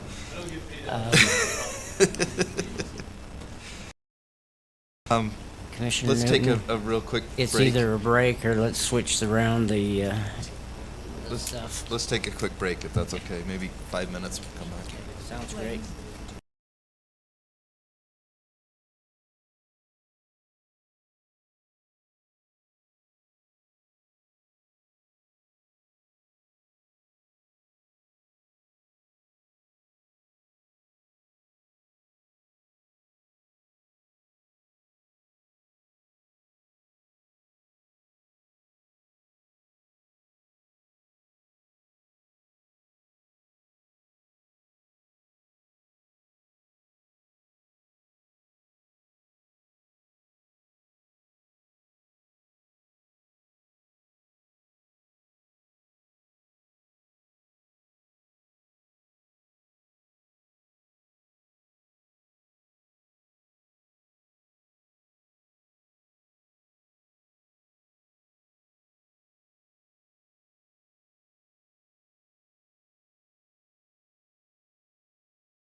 Okay, we're going to go ahead and reconvene our meeting here. Appreciate your patience with that quick break. And your patience thus far if you've been watching or attending the meeting here. We're going to make a little change to our agenda. We're going to move item number 5, G5, up and address that one next, and then we'll go back to item number 4 and then item number 6. So, Jeremy, you want to present?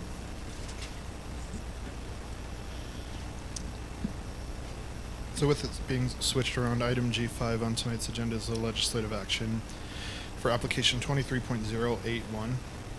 This is a request to rezone property currently zoned rural residential 5-acre minimum, RR5, to rural residential 1-acre minimum, RR1, and reflect that change on the future land use map from ranch residential 5 to rural residential. The property is identified by the parcel number and serial number located in your staff report, and is located at 3499 West Bigler Lane near Peterson. So staff has reviewed this project that it meets all minimum code requirements for a rezone. For the following reasons: one, the property is in close proximity to both RR1 and rural residential, and there's also and then the property is split zoned on the future land use map. A portion of the property is displaying rural residential there. And then two, the applicant's request is a reasonably small jump from RR5 to RR1, and not skipping any rungs on the ladder there, I suppose. And then our office hasn't received any comments from the county attorney, and we therefore recommend approval to this body for the rezone and the future land use map amendment. The Planning Commission heard this item on their regularly scheduled meeting on December 28th and voted to recommend denial of this item with a vote of 4-1. Member Little voting nay, and Chair Sessions not voting. I, along with Josh, can answer any questions that you may have, and the applicants are in the audience tonight. Thank you, Mr. Chair. Thank you, Jeremy. Any questions for staff on this particular application? Well, I didn't go back and listen to the recording because I thought it was taken off our agenda. So I wish I would have known it was back on the agenda. Yeah, I apologize. There was some discussion of it potentially being taken off. I have a question. How would it look if it's RR1? How is it going to fit in that whole parcel? Because you've got RR1 is right on the supposed to be on the road, which is through the canal. So tell me, how will that work? Your question is, how will it work if the entire property is zoned RR1? Yeah, because that's what you're asking, is RR1 for the whole entire thing. RR1 really in close proximity to them. The tunnel zoning pretty much starts right around here, going all the way down. What you've got here is a PRU. Oh. I think what he's asking is the frontage is along the canal, correct? Are you using that frontage? That was a discussion, part of the discussion at the Planning Commission meeting. The property right now currently utilizes an access easement due to the 820 back here reaching into these back lots. And so that is a question, and there was discussion about what a private street, private lane could look like to service the property. But no, we also did look at the Morgan Valley Drive, and then the, oops, did I move that? And the term's not coming to mind, the levee coming across here. Sounds like they'd need to create frontage should they choose to subdivide. Of course, the decision tonight would only, and then upon approval, and then after a referendum period, would change their entitlements to the RR1 with this frontage and setback and everything. So my question is if we are going to put in flag lots, why would we need to rezone it? simply due to them not being able to currently subdivide in RR5 with 5.84 acres. They would need that as the first obstacle to be able to rezone it again. There's nothing in between RR5 and RR1. RR1 is the next step down and is the natural choice to allow for rural residential development here. Something I don't get then. Because if you've got a flag lot, if we've got this flag lot thing, I do not understand how the zoning is gonna need to be changed. You still couldn't put two structures if it's 5 acre zoning. You couldn't put another structure on the property. On a flag lot? Yeah, the flag lot doesn't change. The flag lot doesn't change the zoning. You still have to have the underlying zoning, whether you have a flag lot or not. Flag lot just allows you access to property in the rear. So in order to create a flag lot on this property, they need 10 acres. They don't have 10 acres. Some of the key points to highlight, though, there are surrounding A20 properties that are approximately 1 acre or a little bit larger than 1 acre. To the north and east of this property, you can see from that picture, portion of the property, which the Planning Commission in the past has always tried to use as a reason for denial, is the future land use map. And the future land use map for this property actually shows that a portion of it should be RR1 right there. There's RR1 directly to the north, and there's RR1 across the street. And then if you go a little bit further south, there's RR1 on both sides of the street. So what's that one to the southeast? Is that that's not 5 acres. Other Southeast direction, is- southeast, not southwest. Southwest, it's Yeah, this that one. way. Yeah, those are 5 acre lots. Those are 5 acre lots. They are zoned RR5. That doesn't mean they're 5 acre. Okay. If Yeah, that's true. Jeremy wants to click on them, we can verify.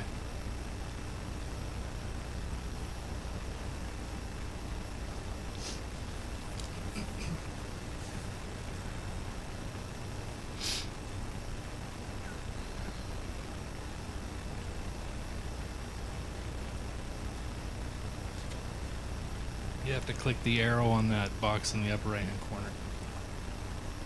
Not, yep. There you go. 5 acres. 5 acres. Okay. And I was actually on the planning commission when those lots were created. I remember this specifically.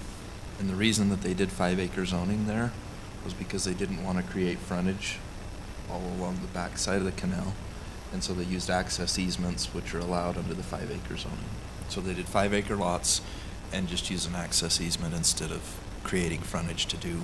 Which we have right there, right? Because Shipman's, you gotta go on that. That's what that is, that access easement that runs right along the canal, on the back side of the canal there.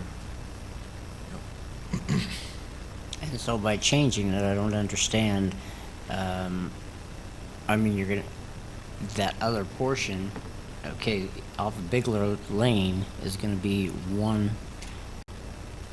acre, or I mean R1, and the other one, or the other portion, whatever they're gonna do with it, that's not gonna be compliant with RR5 at all. Well, if the whole property is rezoned RR1, then I'm not understanding the problem because it's all RR1 at that point. Okay, what I need to know is, what is the intent to do with this? Technically, legally, they don't have to say what the intent is, but I would Well, imagine that technically and legally, I don't have to vote for it either. that's true. Okay. You could ask the applicant if they're So- willing to talk to you about that. However, the only submittal requirements that are required for rezoning are a legal description, an application form, and payment of the fees, and the envelopes that are required for notification. If they want to elaborate further, you can ask them, but they're not required to submit that information. Well, do they want to submit the information so that way we can get an understanding of what they're trying to do? Because right now, I look at that piece of property and there's a house right there, and what are they gonna do with the rest of it? I mean, they put it in RR1, what can they do? They have no frontage. That doesn't mean they can't create frontage as part of their subdivision application. Then So you any, gotta go through the canal company. I mean, I'm just trying to understand it. I'm not opposed to it necessarily. I just want to understand it so that when the next person comes down the road and says, well, I want to change that RR5, the next person, the neighbor, and they want to change it to an RR5, I want to know why I should or should not do it. So that's all I'm asking. I'm not opposed necessarily. I just want to know how and why. Is the Bigler, how- Oh, I'm sorry, is go ahead. Bigler Lane a public road? I don't know. I'd have to talk to Brett Heiner if it's a public road or not. I think it's private. So there was a statement in their application. Blaine, I don't know if you saw that. Not of, because it was postponed. So on page 173,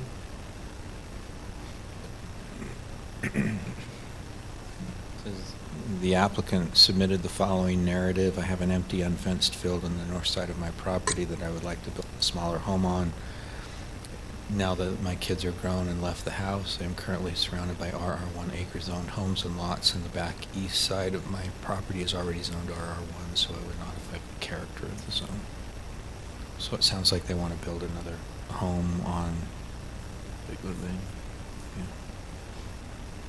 But it does illustrate a problem, or a problem that gets created from time to time. If we go from RR5 to RR1, they could do this with RR2.5 and not create a situation where we've rezoned a property to potentially allow 4 lots instead of just 2.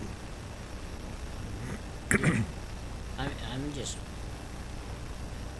just trying to get a better understanding of, I mean, if they're gonna put a home, I've got with glasses, okay, you wanna split it to where you wanna put a home on that north side, northwest side. You wanna put a home there, and then that leaves that other big open area with a big home right next to it. If it's R1, is that gonna be big enough to put a home on? Because then you have to have 1.75 acres unless you're using it for, I mean, combining the well and the drain fields and, or whatever they've got down there. Is it PPA, Peterson Pipeline? These are on wells, I believe. I don't think that Okay, there's so if they're on wells, then you've got to have the 100-foot protection zone, and then you've got to have the septic tank with enough drain field. So how's it gonna work? We're not talking subdivision at this point. We're talking rezone. I know, but I'm just asking before I go and allow. My personal opinion is I want, if it's, I need to understand how the structure's gonna work, because somebody else is gonna come along and ask us the same darn question. Why can't I do it? You did it there, why can't you do it here? So typically when you review a rezoning application, you look at surrounding development, you look at the future land use map, and you look at surrounding property sizes. The subdivision process occurs in the future, and a legal licensed engineer who knows how to divide property and to look at it can probably design and get it.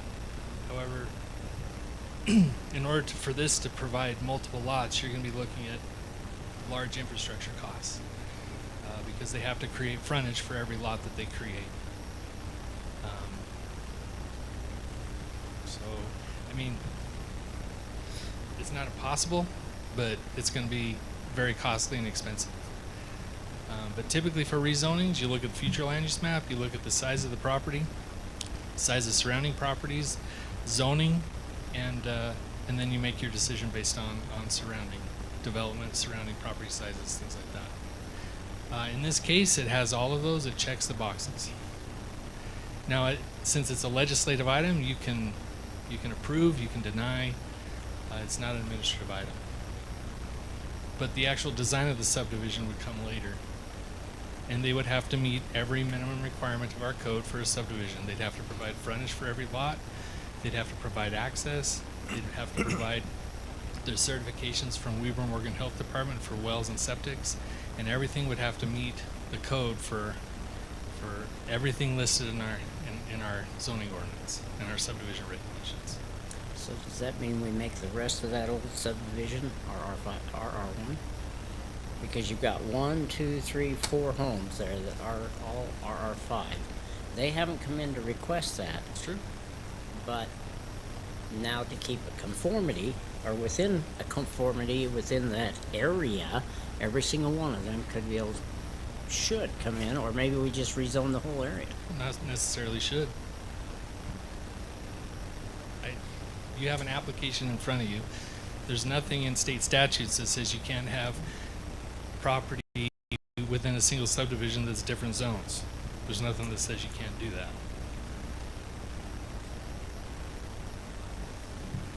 There could be a limitation in the CCNRs for this project.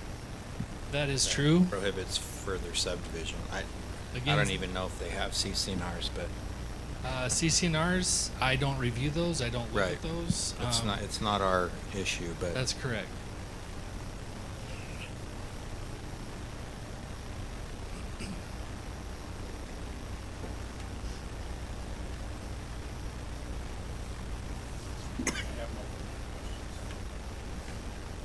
Any other questions for staff? Okay, the applicant like to address us?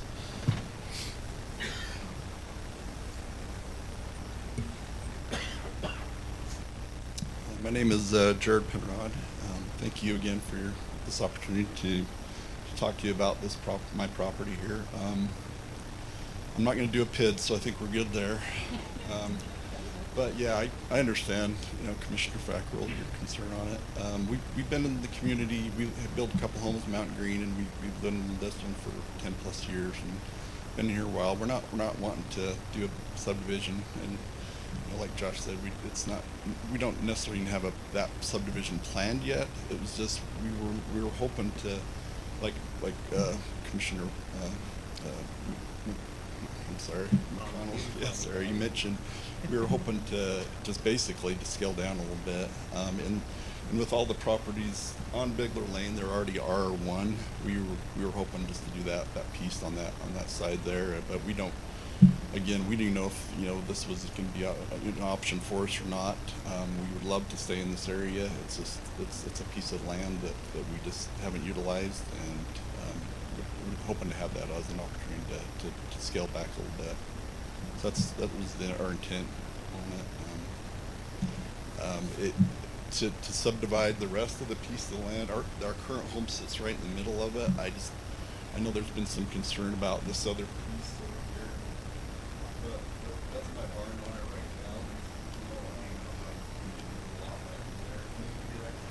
now. It's almost 6 acres, so there's a possibility maybe another lot there, but we again, I haven't met with an engineer or anything to get that sketched out or anything. We were just looking to get that rezoned, since all the rest of the lots, Bigler Lane especially, is all R1. In the future plan too, was a good portion of our land was already R1. So. Yeah, you bet. So I noticed it was on, then off, then back. Now I noticed it's back on. Why was it taken off? And I guess my concern is what type of. We've had other situations in here before where neighbors aren't happy with neighbors in this kind of a situation, and I just think it's great if we can get that ironed out before we rezone and have referendums and all that kind of stuff. Right. And so that's my only concern. I understand what you're trying to do, and I have nothing against what you're trying to do. I just wish we could, as a community, get together, have things, have happy people. And that's amen to that. I wasn't going to go through this, but the reason why we were looking at pulling this back off, and it was so prior I met with Josh before to see if there's even a possibility. He said, yeah, it meets some criteria, like you said. And so I actually went to all my neighbors all around and said, before even we were going forward with this, and thumbs up, every one of them. And so we're okay, you know, to make sure we're all on the same page. And I know I didn't have to do that, but I want to be neighborly, right? And then when we came to the planning commission meeting, it was they all showed up, and then I'm like, that's interesting. Maybe they just want to see what's going to happen. Well, we had some couple of neighbors, you know, mention some complaints on it and stuff. I was like, wish I kind of would have had that discussion before a public meeting. I wish we were in better terms than that, but whatever. Come to find out just a couple of days ago that there was a former commissioner that actually reached out and were talking to my neighbors and telling them that, you know, that they need to stand up and go against what I'm trying to do. And so it's been, Lisa and I had no intention to rock the boat. We were trying to be upfront with my neighbors, and I'm hoping we're still on good terms with them. But yeah, I was really floored to have somebody outside of my neighborhood that was in power in your guys' seat come in and do that kind of a thing. And his, you know, his daughter's on the planning commission also, and it's just like, I feel like it's like, goodness gracious, to talk about trying to pick somebody, you know, pick on a little guy. That's how I totally felt. And so yeah, it's been honestly really, really sickening in me, because it was like, he's got that right to do that. I understand that, but man, I mean, come talk to me before, you know, and I already spent hundreds of dollars on this application, and it's like, I wish, you know, this could have been handled before that. So yeah, you imagine I'm pretty fired up on that piece of it. So anyway, that's kind of the background on that. I didn't want to go through it, but anyway, so that's kind of the story. And again, it's just, it's your guys' call for sure. So it's like, I'm just telling you from my perspective on it. So. I'm fine with it, but you know, like Commissioner Wilson says, you know, we're kind of gun shy at this point. Oh, I understand. Oh, I know. And I don't want. Can I just legally say that they have a right to referendum, but that doesn't take away from you being elected officials and doing what you feel is in the best interest of the community. And typically, from my limited involvement with referenda, it's not usually a reflection of the community. It's usually a vocal minority that are making that. And so my legal recommendation is to treat this as you would any other application, and if the referendum is applied for, then we handle that when it comes through. But to limit someone from using their land or submitting an application like other people have done in the county, and to treat it differently because of a worry of referendum, I know you guys have to deal with it, but so do I, and I'm happy to deal with that to allow people the right to the use and enjoyment of their property and to make applications in conformance with our code. I'm glad you don't I'm glad you like more work. So, a couple of things I want to mention. Number one, the Planning Commission did not have any findings as to the reason for denial or recommending denial. There were some findings emailed to us after the fact. I read through those findings. I'm not convinced.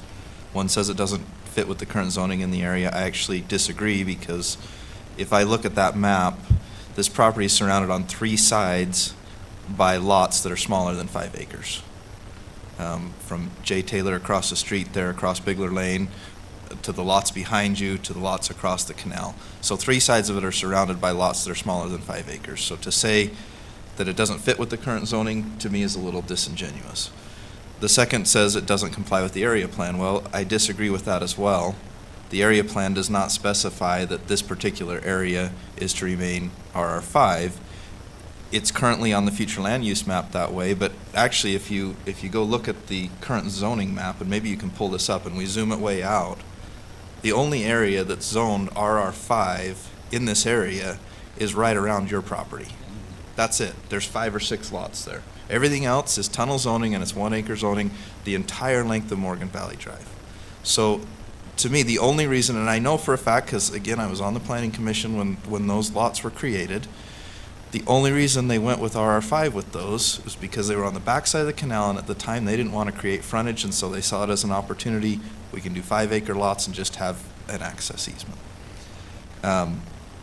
The last comment that was made on the reason for a negative recommendation by a planning commission member was that it doesn't meet the rural lifestyle. And I also disagree. RR1 by definition is rural residential. If we're talking about residential, 1-acre zoning is rural just as much as 5-acre zoning. So I think that when I look at this as a whole, to me, it fits the criteria. Within the future land use map, there's already area there on the back side of it that's been designated as future 1-acre zoning, whether it's currently 1-acre zoning or not. I don't see a reason to. I'm not convinced by the Planning Commission's recommendation, I guess is what I'll say. I'm in favor of it. Their recommendation was to deny the rezone.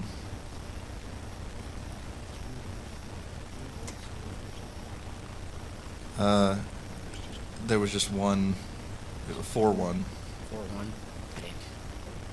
But again, there was nothing in the packet that addressed it, just the email later. I went through those findings. I'm not convinced by those findings. I think that when I look at this, especially when you back up a little bit and look at it from a global perspective, we're talking about a property that's surrounded on 3 sides by smaller than 5-acre lots. To say that this one shouldn't be, I think is picking and choosing, and I don't support that.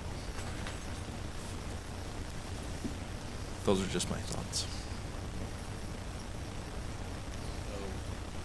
Mr. Chair, if you're ready, I'll make a motion that we close the public meeting and open the public hearing on this item. I'll second it.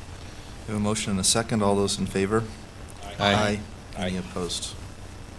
Okay, motion passes. We are now in public hearing for item number 6. Is that right? 5.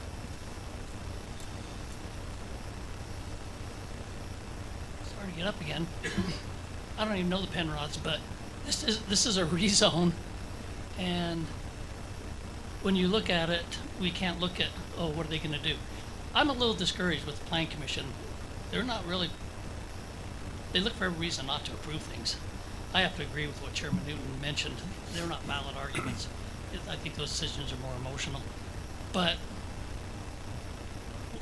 even with Bigler Lane, you probably have enough frontage.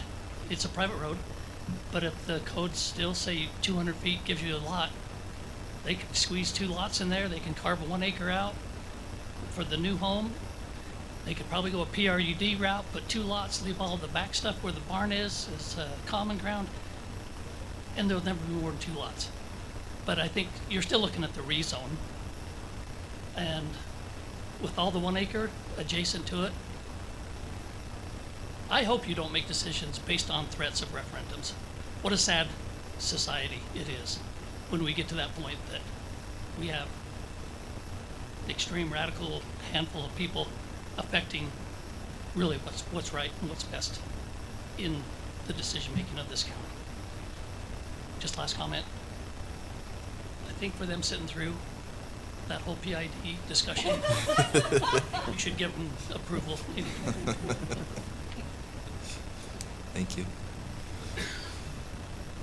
Okay, seeing no additional public comment, we'll look for a motion to adjourn the public hearing and reconvene the public meeting. So moved. Oh, second. All those in favor? Aye. Aye. I'm lost in my thoughts. Any sorry. opposed?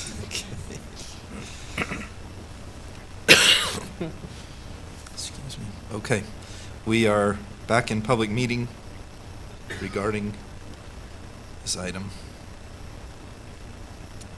Penrod rezone. Mr. Chair, I'll make a motion that we approve the Penrod rezone and future land use map amendment application number 23.081, changing 5.84 acres from RR5/RR1 to RR1 completely based on the findings listed in the staff report dated January 16th, 2024. I'll second it. We have a motion and a second. All those in favor? Aye. Aye. Any opposed? Okay, motion passes. Thank you. Okay, we will move back to item, I believe it's number 4.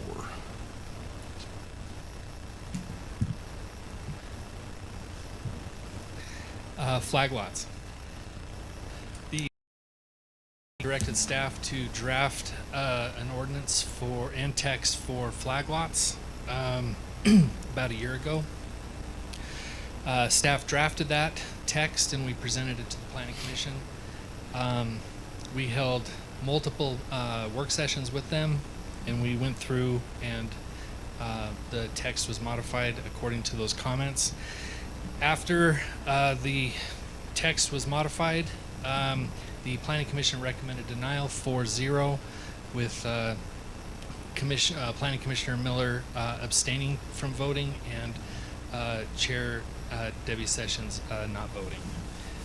With that, the text that was forwarded to you had a couple points I left in to help remind me of the discussion. Item number 3 in flag lots, there was some confusion with how it was initially drafted. I redrafted that. If there's a problem with language of it, if you'd like me to redraft that language again, I can do that to make it even more clear. Item number 4, there was some discussion about how long the pole of the flag lot could be. Staff recommended a maximum of 330 feet. The Planning Commission wanted to know if it'd be better to make it 750 feet or delete number 4 altogether. If the County Commission wants to delete that, that's up to them, but that was kind of the discussion point. And then number 16 was the final point. The Planning Commission wanted to make the flag portion of the lot be required to be 150% of the total area required by the zone. I felt that would be an illegal requirement, since in hard zone properties, property owners should have the same expectation of their lot size, which would be in R120, it'd be 20,000 square feet, as opposed to 30,000 for flag lots and 20,000 for hard zone properties. Did you want to go through it line by line? Were there comments, questions from the County Commission?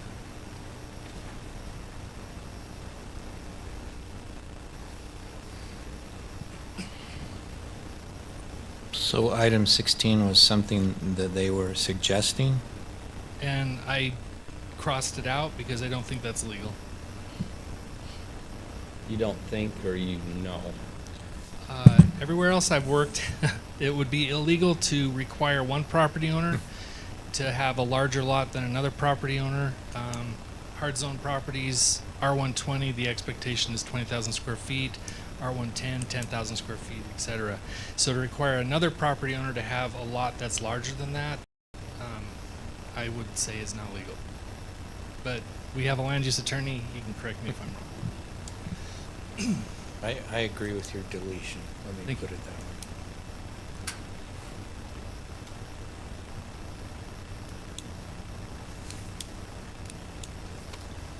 So the parenthetical that says check on this number, should it be 750 feet? Well, in our code. Yeah, so, okay, I think I understand the import of that. Yeah, so our code has a maximum length for a dead-end street. They were wondering if the maximum length of the pole of a flag lot should be the same. That's quite long. 750 feet is a really long.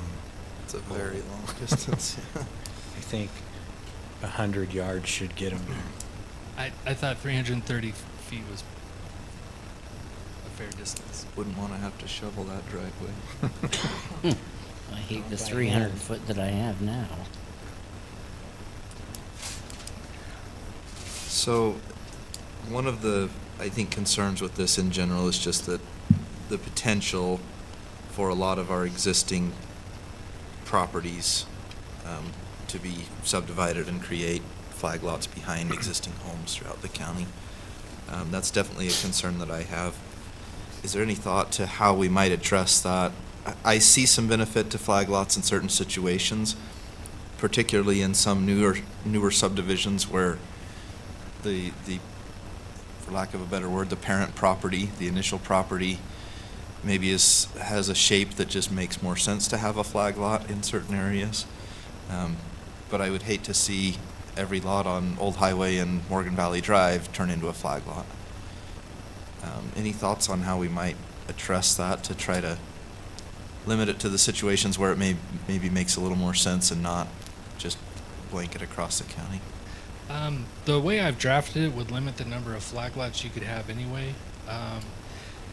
Item number, let's see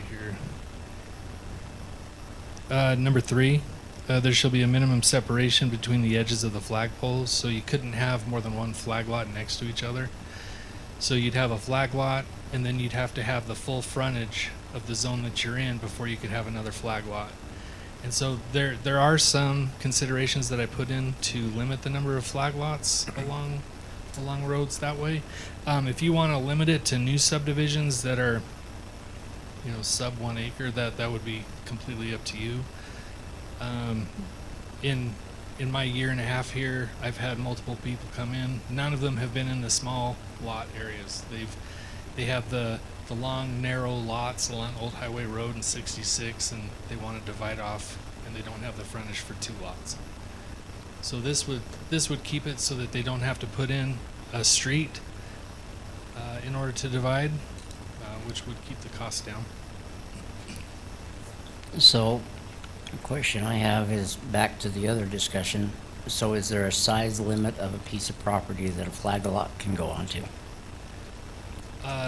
Not based on this code. It would be allowed in new subdivisions of any lot size or existing property. So that means a 5-acre lot or a 2-acre lot or a half-acre lot, they can put in a flag lot? Not necessarily. If the existing lot does not have the total acreage that they need for the zone that it's in for 2 lots, then no, they can't. And what about situations where we've got a lot that's in our tunnel zoning, for example, front part of the lot is an RR1, back part of the lot is an A20. Do they qualify since a portion of the lot would be, of the back lot would be in the RR1? If the back lot was 20 acres in size within the 820 area, then yes, they could do a flag lot. Okay. That was covered under... So that would actually eliminate most of the lots from Morgan Valley Drive and Old Highway from being eligible because the tunnel zoning only goes back so far. Without rezoning, that's Without correct. rezoning. Line number 5 would handle that. It says the flagpole or panhandle portion of the flag lot should not be included in the calculated gross square footage of the lot. So that's in relation to the zoning. So if the flag lot goes through the RR1 and then the flag is in the 820, they have to have 20 acres in the 820 to do it. And they have to have more than 1 acre in the front because the pole of the flag is going to cut down the size of the 1 acre lot as well. Right. So if you had 200 feet of frontage, you couldn't do this, in theory, because you're going to have to take a portion out to create that flag. You'd have to have the extra 30 feet or so for the flag. That's correct. So it would limit the number of properties that this... Pretty considerably, actually, because I would imagine most of those lots are... Either the acres, the zoning doesn't go back far enough to do it, or they're too narrow.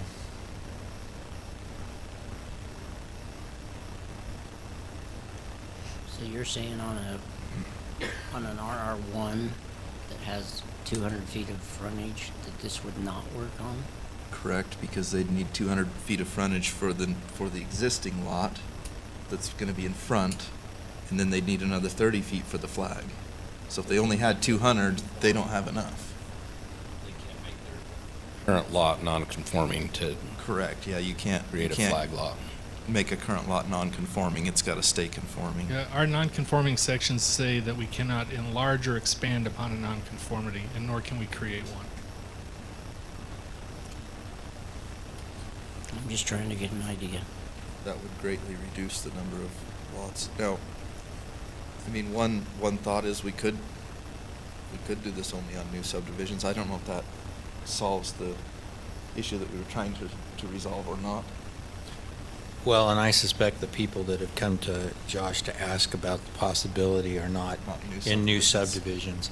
I mean, that's a double-sided quandary there, because you can say, we don't want to encourage the additional density in this way, but you can also reasonably say this is a way to allow some, what I think would be modest amount of additional density without the cost of a lot more infrastructure. Because you're using the existing road infrastructure,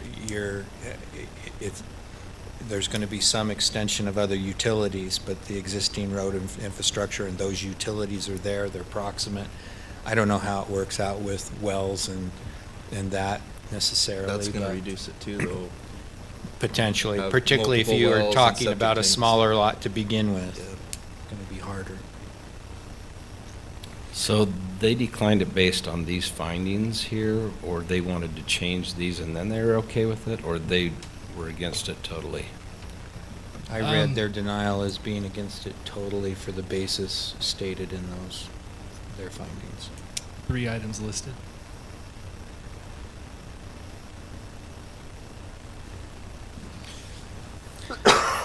With respect to the first one, I think it would be more accurate to say the ordinance creates an opportunity for greater utilization of the existing density. I don't think this creates additional density. I think it allows greater utilization of existing density. I wouldn't expect flag lots to be recommended in an area plan. And area plans are It's pretty general in nature. They don't typically go into that kind of detail. Plus, it also helps out somebody that might have 13 acres or 10 acres or 7 acres, and if this works for them, it can allow them to have an extra residence around them if they want. Because it's not A20 really. I suspect that most of the people who would be interested in this, at least initially, are probably looking for a place for either them to build a smaller home or their children to live. That's right. And in some ways, when we talk about affordable housing, that's probably the most affordable housing that you're going to find, because a developer's going to build housing for profit, whereas a family member's likely going to say, I want my family close, I'm going to sell this property to you at a reasonable rate. So from that perspective, I mean, I can find some real value in that. I would love to know where the planning commission finds value for flag lots, which areas of the county. Can we, maybe we should table it and talk to them about some of these things, because I think we need to be on the same page as them on these things, and maybe they didn't understand our thought process in creating this and then sending it to them, so. There was a work session that was held where Robert McConnell and Blaine Fackrell attended and discussed some of the reasoning. It was sent back. So that meeting was held. That was, I believe it was in October or November. And I think a lot of it was also just preference.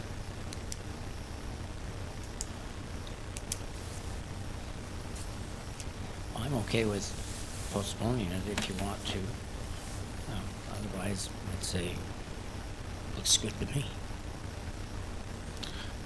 We have to hold a public hearing though, right? I think either way, we hold a public hearing. Yeah. You guys ready to do that? Yep. Okay. I'll make a motion that we open the public hearing on this item. I'll second it. A motion and a second. All those in favor? Aye. Aye. Aye. Any opposed? Okay, we are now in public hearing regarding the flag lot text amendment.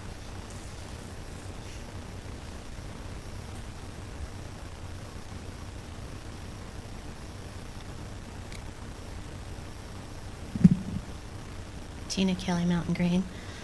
I honestly wasn't going to speak to this one. The Planning Commission struggled with this, and they tried to work through it, keeping in mind that you wanted an ordinance passed. And so that's where their comments and suggestions are coming from, the things that they're uncomfortable with.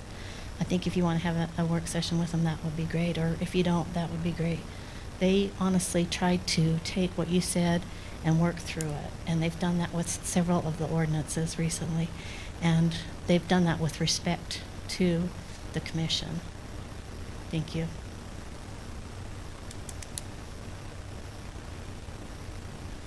Okay, seeing no additional public comment, we'll look for a motion to adjourn the public hearing and reconvene the public meeting.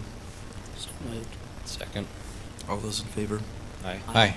Any opposed? Okay, motion passes. Now back in public meeting regarding the flag lot text amendment. I would like to postpone it and be able to talk to him myself. Motion? Yes. I'll second. Second. Okay, Commissioner we have a McConnell. motion, a second. Do we have a date we'd like to see this back? I think it's fine to push it out a little month. ways. A month is max. Okay, month. so second meeting in February. Okay. Yeah. That gives us time to speak with the planning Okay, I'll commission. make a motion that we table this till the second week of, your second meeting Second meeting. of February. I'll second it. Okay, all those in favor? Aye. Any opposed? Okay, motion passes. Thank you. All right. That brings us to item number 6, Planning Commission reorganization discussion.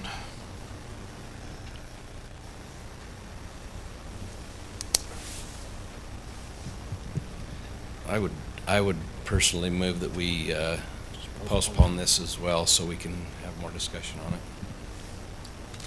And then you don't even have to tell us what's what, but Do we want to open up the public hearing Sure, and take some you comment? bet. I think I'd that love would to be hear good to comment. do. But maybe before we do that, Josh, you looked very defeated walking down. I mean, the one chance you get to talk.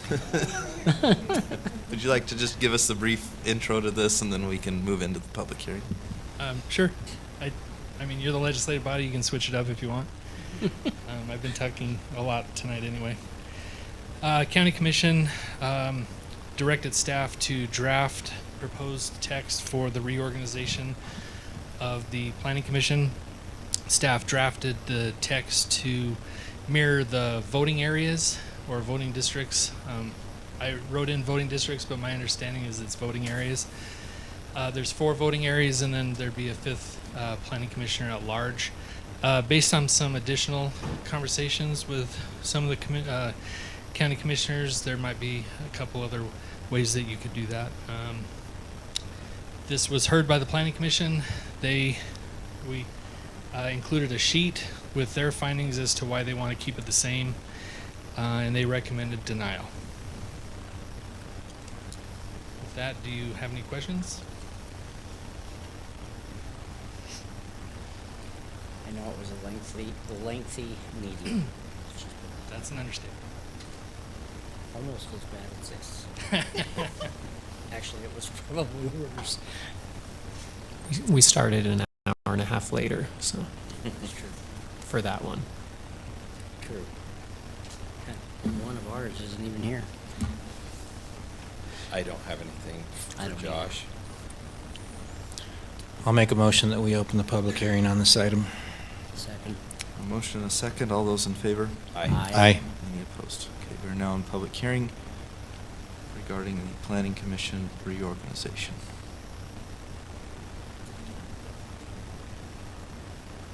That did. Robert did. Didn't you? I made the motion. Oh, then Blaine seconded. Okay, sorry. Go ahead, Tina. Tina Kelly, Mountain Green. I didn't have the opportunity to attend the Planning Commission meeting because of the snowstorm, so I couldn't make comment then during the public hearing. I am concerned about the reorganization of the Planning Commission. I'm not sure what your intent was with the but I do know there used to be a 7-member planning commission based upon voting districts under the council. It ends up possibly giving one area a larger representation than others, i.e. Mountain Green had 3 reps at one time, which, hey, that's okay with me, but maybe not with the rest of the county. And going to a 5-member to follow the current voting districts would give the city representation when the city has its own planning body, so that doesn't make any sense either. 7 members makes sense since there are 7 area plans. It also makes sense in that other counties use 7 members, as was talked about by member sessions. If you don't like the current makeup of the planning commission, there are other ways to handle it. I hope you will stay with the 7 area plan representation, and at least not if you don't stay with that, stay with the 7 members, because it's good for discussion, it's good for balance. I couldn't see where you had draft minutes from the planning commission meeting. I haven't seen draft minutes from the planning commission meeting in your packets, but there were public comments made there in favor of the 7 members and of the area plans. Thank you. Okay, seeing no additional public comment, we'll look for a motion to adjourn the public hearing and reconvene the public meeting. So moved. Second.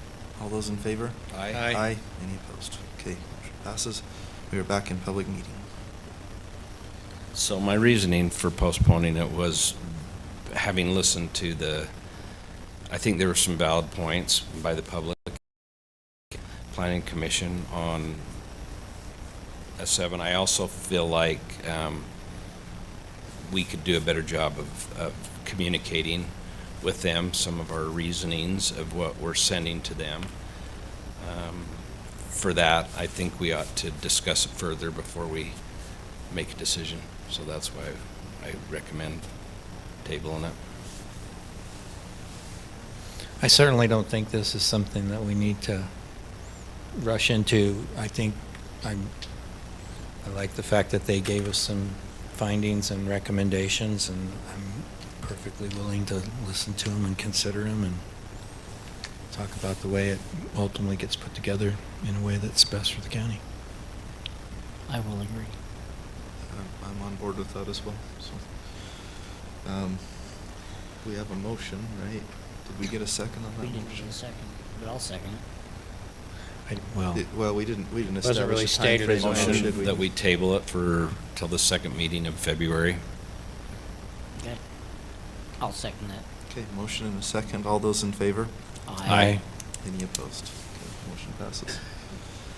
All right, that brings us to the end of our public hearings and to our commissioner comment period. My only comment is that the Croydon Bridge is now open one-way traffic. There's a light up there, but we'll take a stoplight any day versus driving around, and the bridge looks wonderful. So they're moving forward on it to try to get it open fully to two-way traffic. So some good news there. Cut your commute time significantly. Cut my commute time in half to Morgan, so instead of 30 minutes, it's 15 now. So. And my haircut time. Cut that in half too. That wasn't on purpose. That's what's going to happen to me this week. Okay, Commissioner and Vice Chair Fackrell.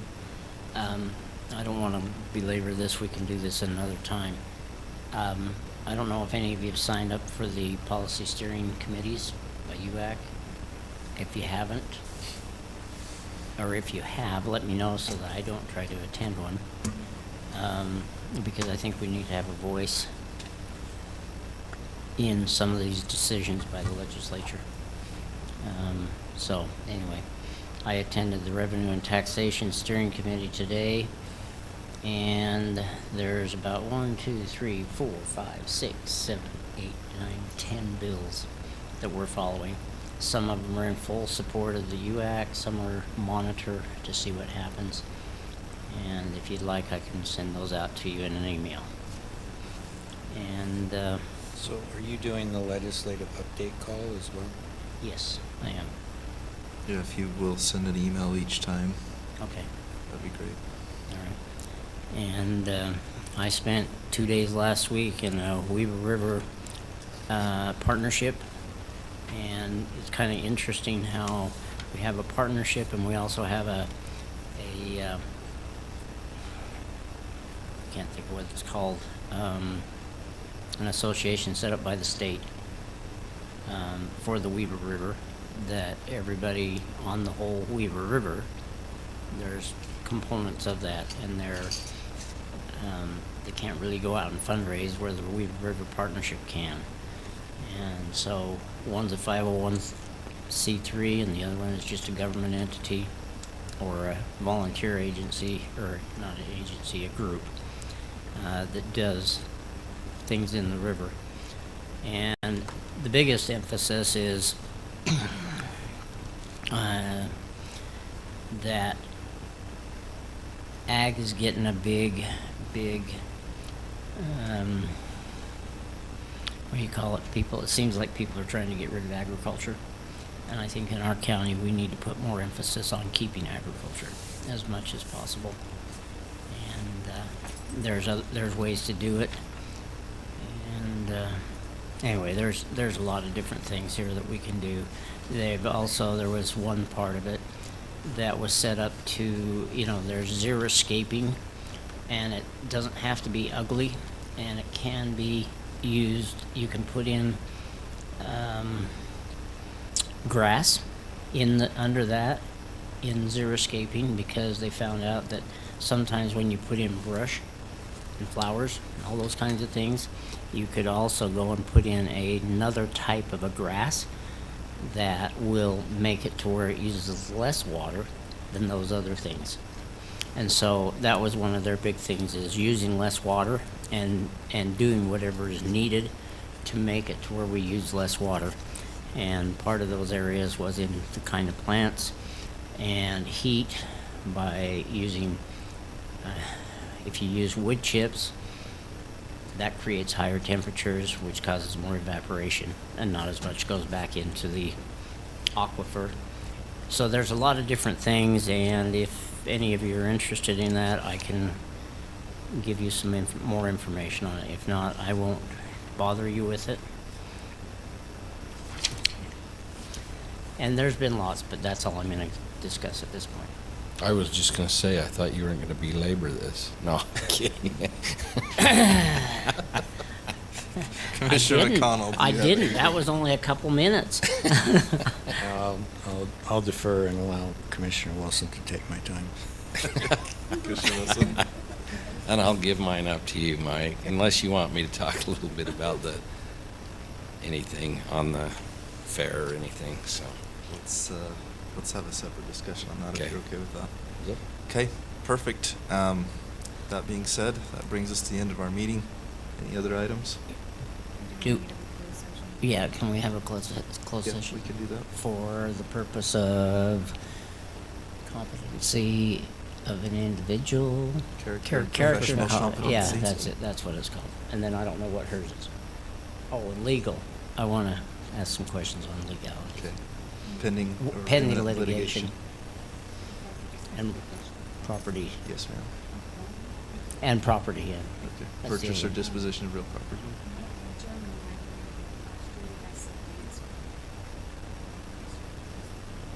Oh, yeah. it was ongoing. Continual, it was ongoing. Yep. Same schedule. What was it, first week of the month or something? I think it was the third Saturday of Oh, there you go. the end of each quarter. Okay, so we just So need to December make sure that that's 17th blocked or off. something was our last, I think was our last schedule, or 16th was our last scheduled one. Okay. Got a great memory, Garrett. Maybe what you could do is I put it in my send calendar. us out and make a schedule of it. Okay, perfect. All right, so we have a request to go into closed session. Do we have a second on that Second. motion? Motion is second. All those in favor? Aye. Aye. Any opposed?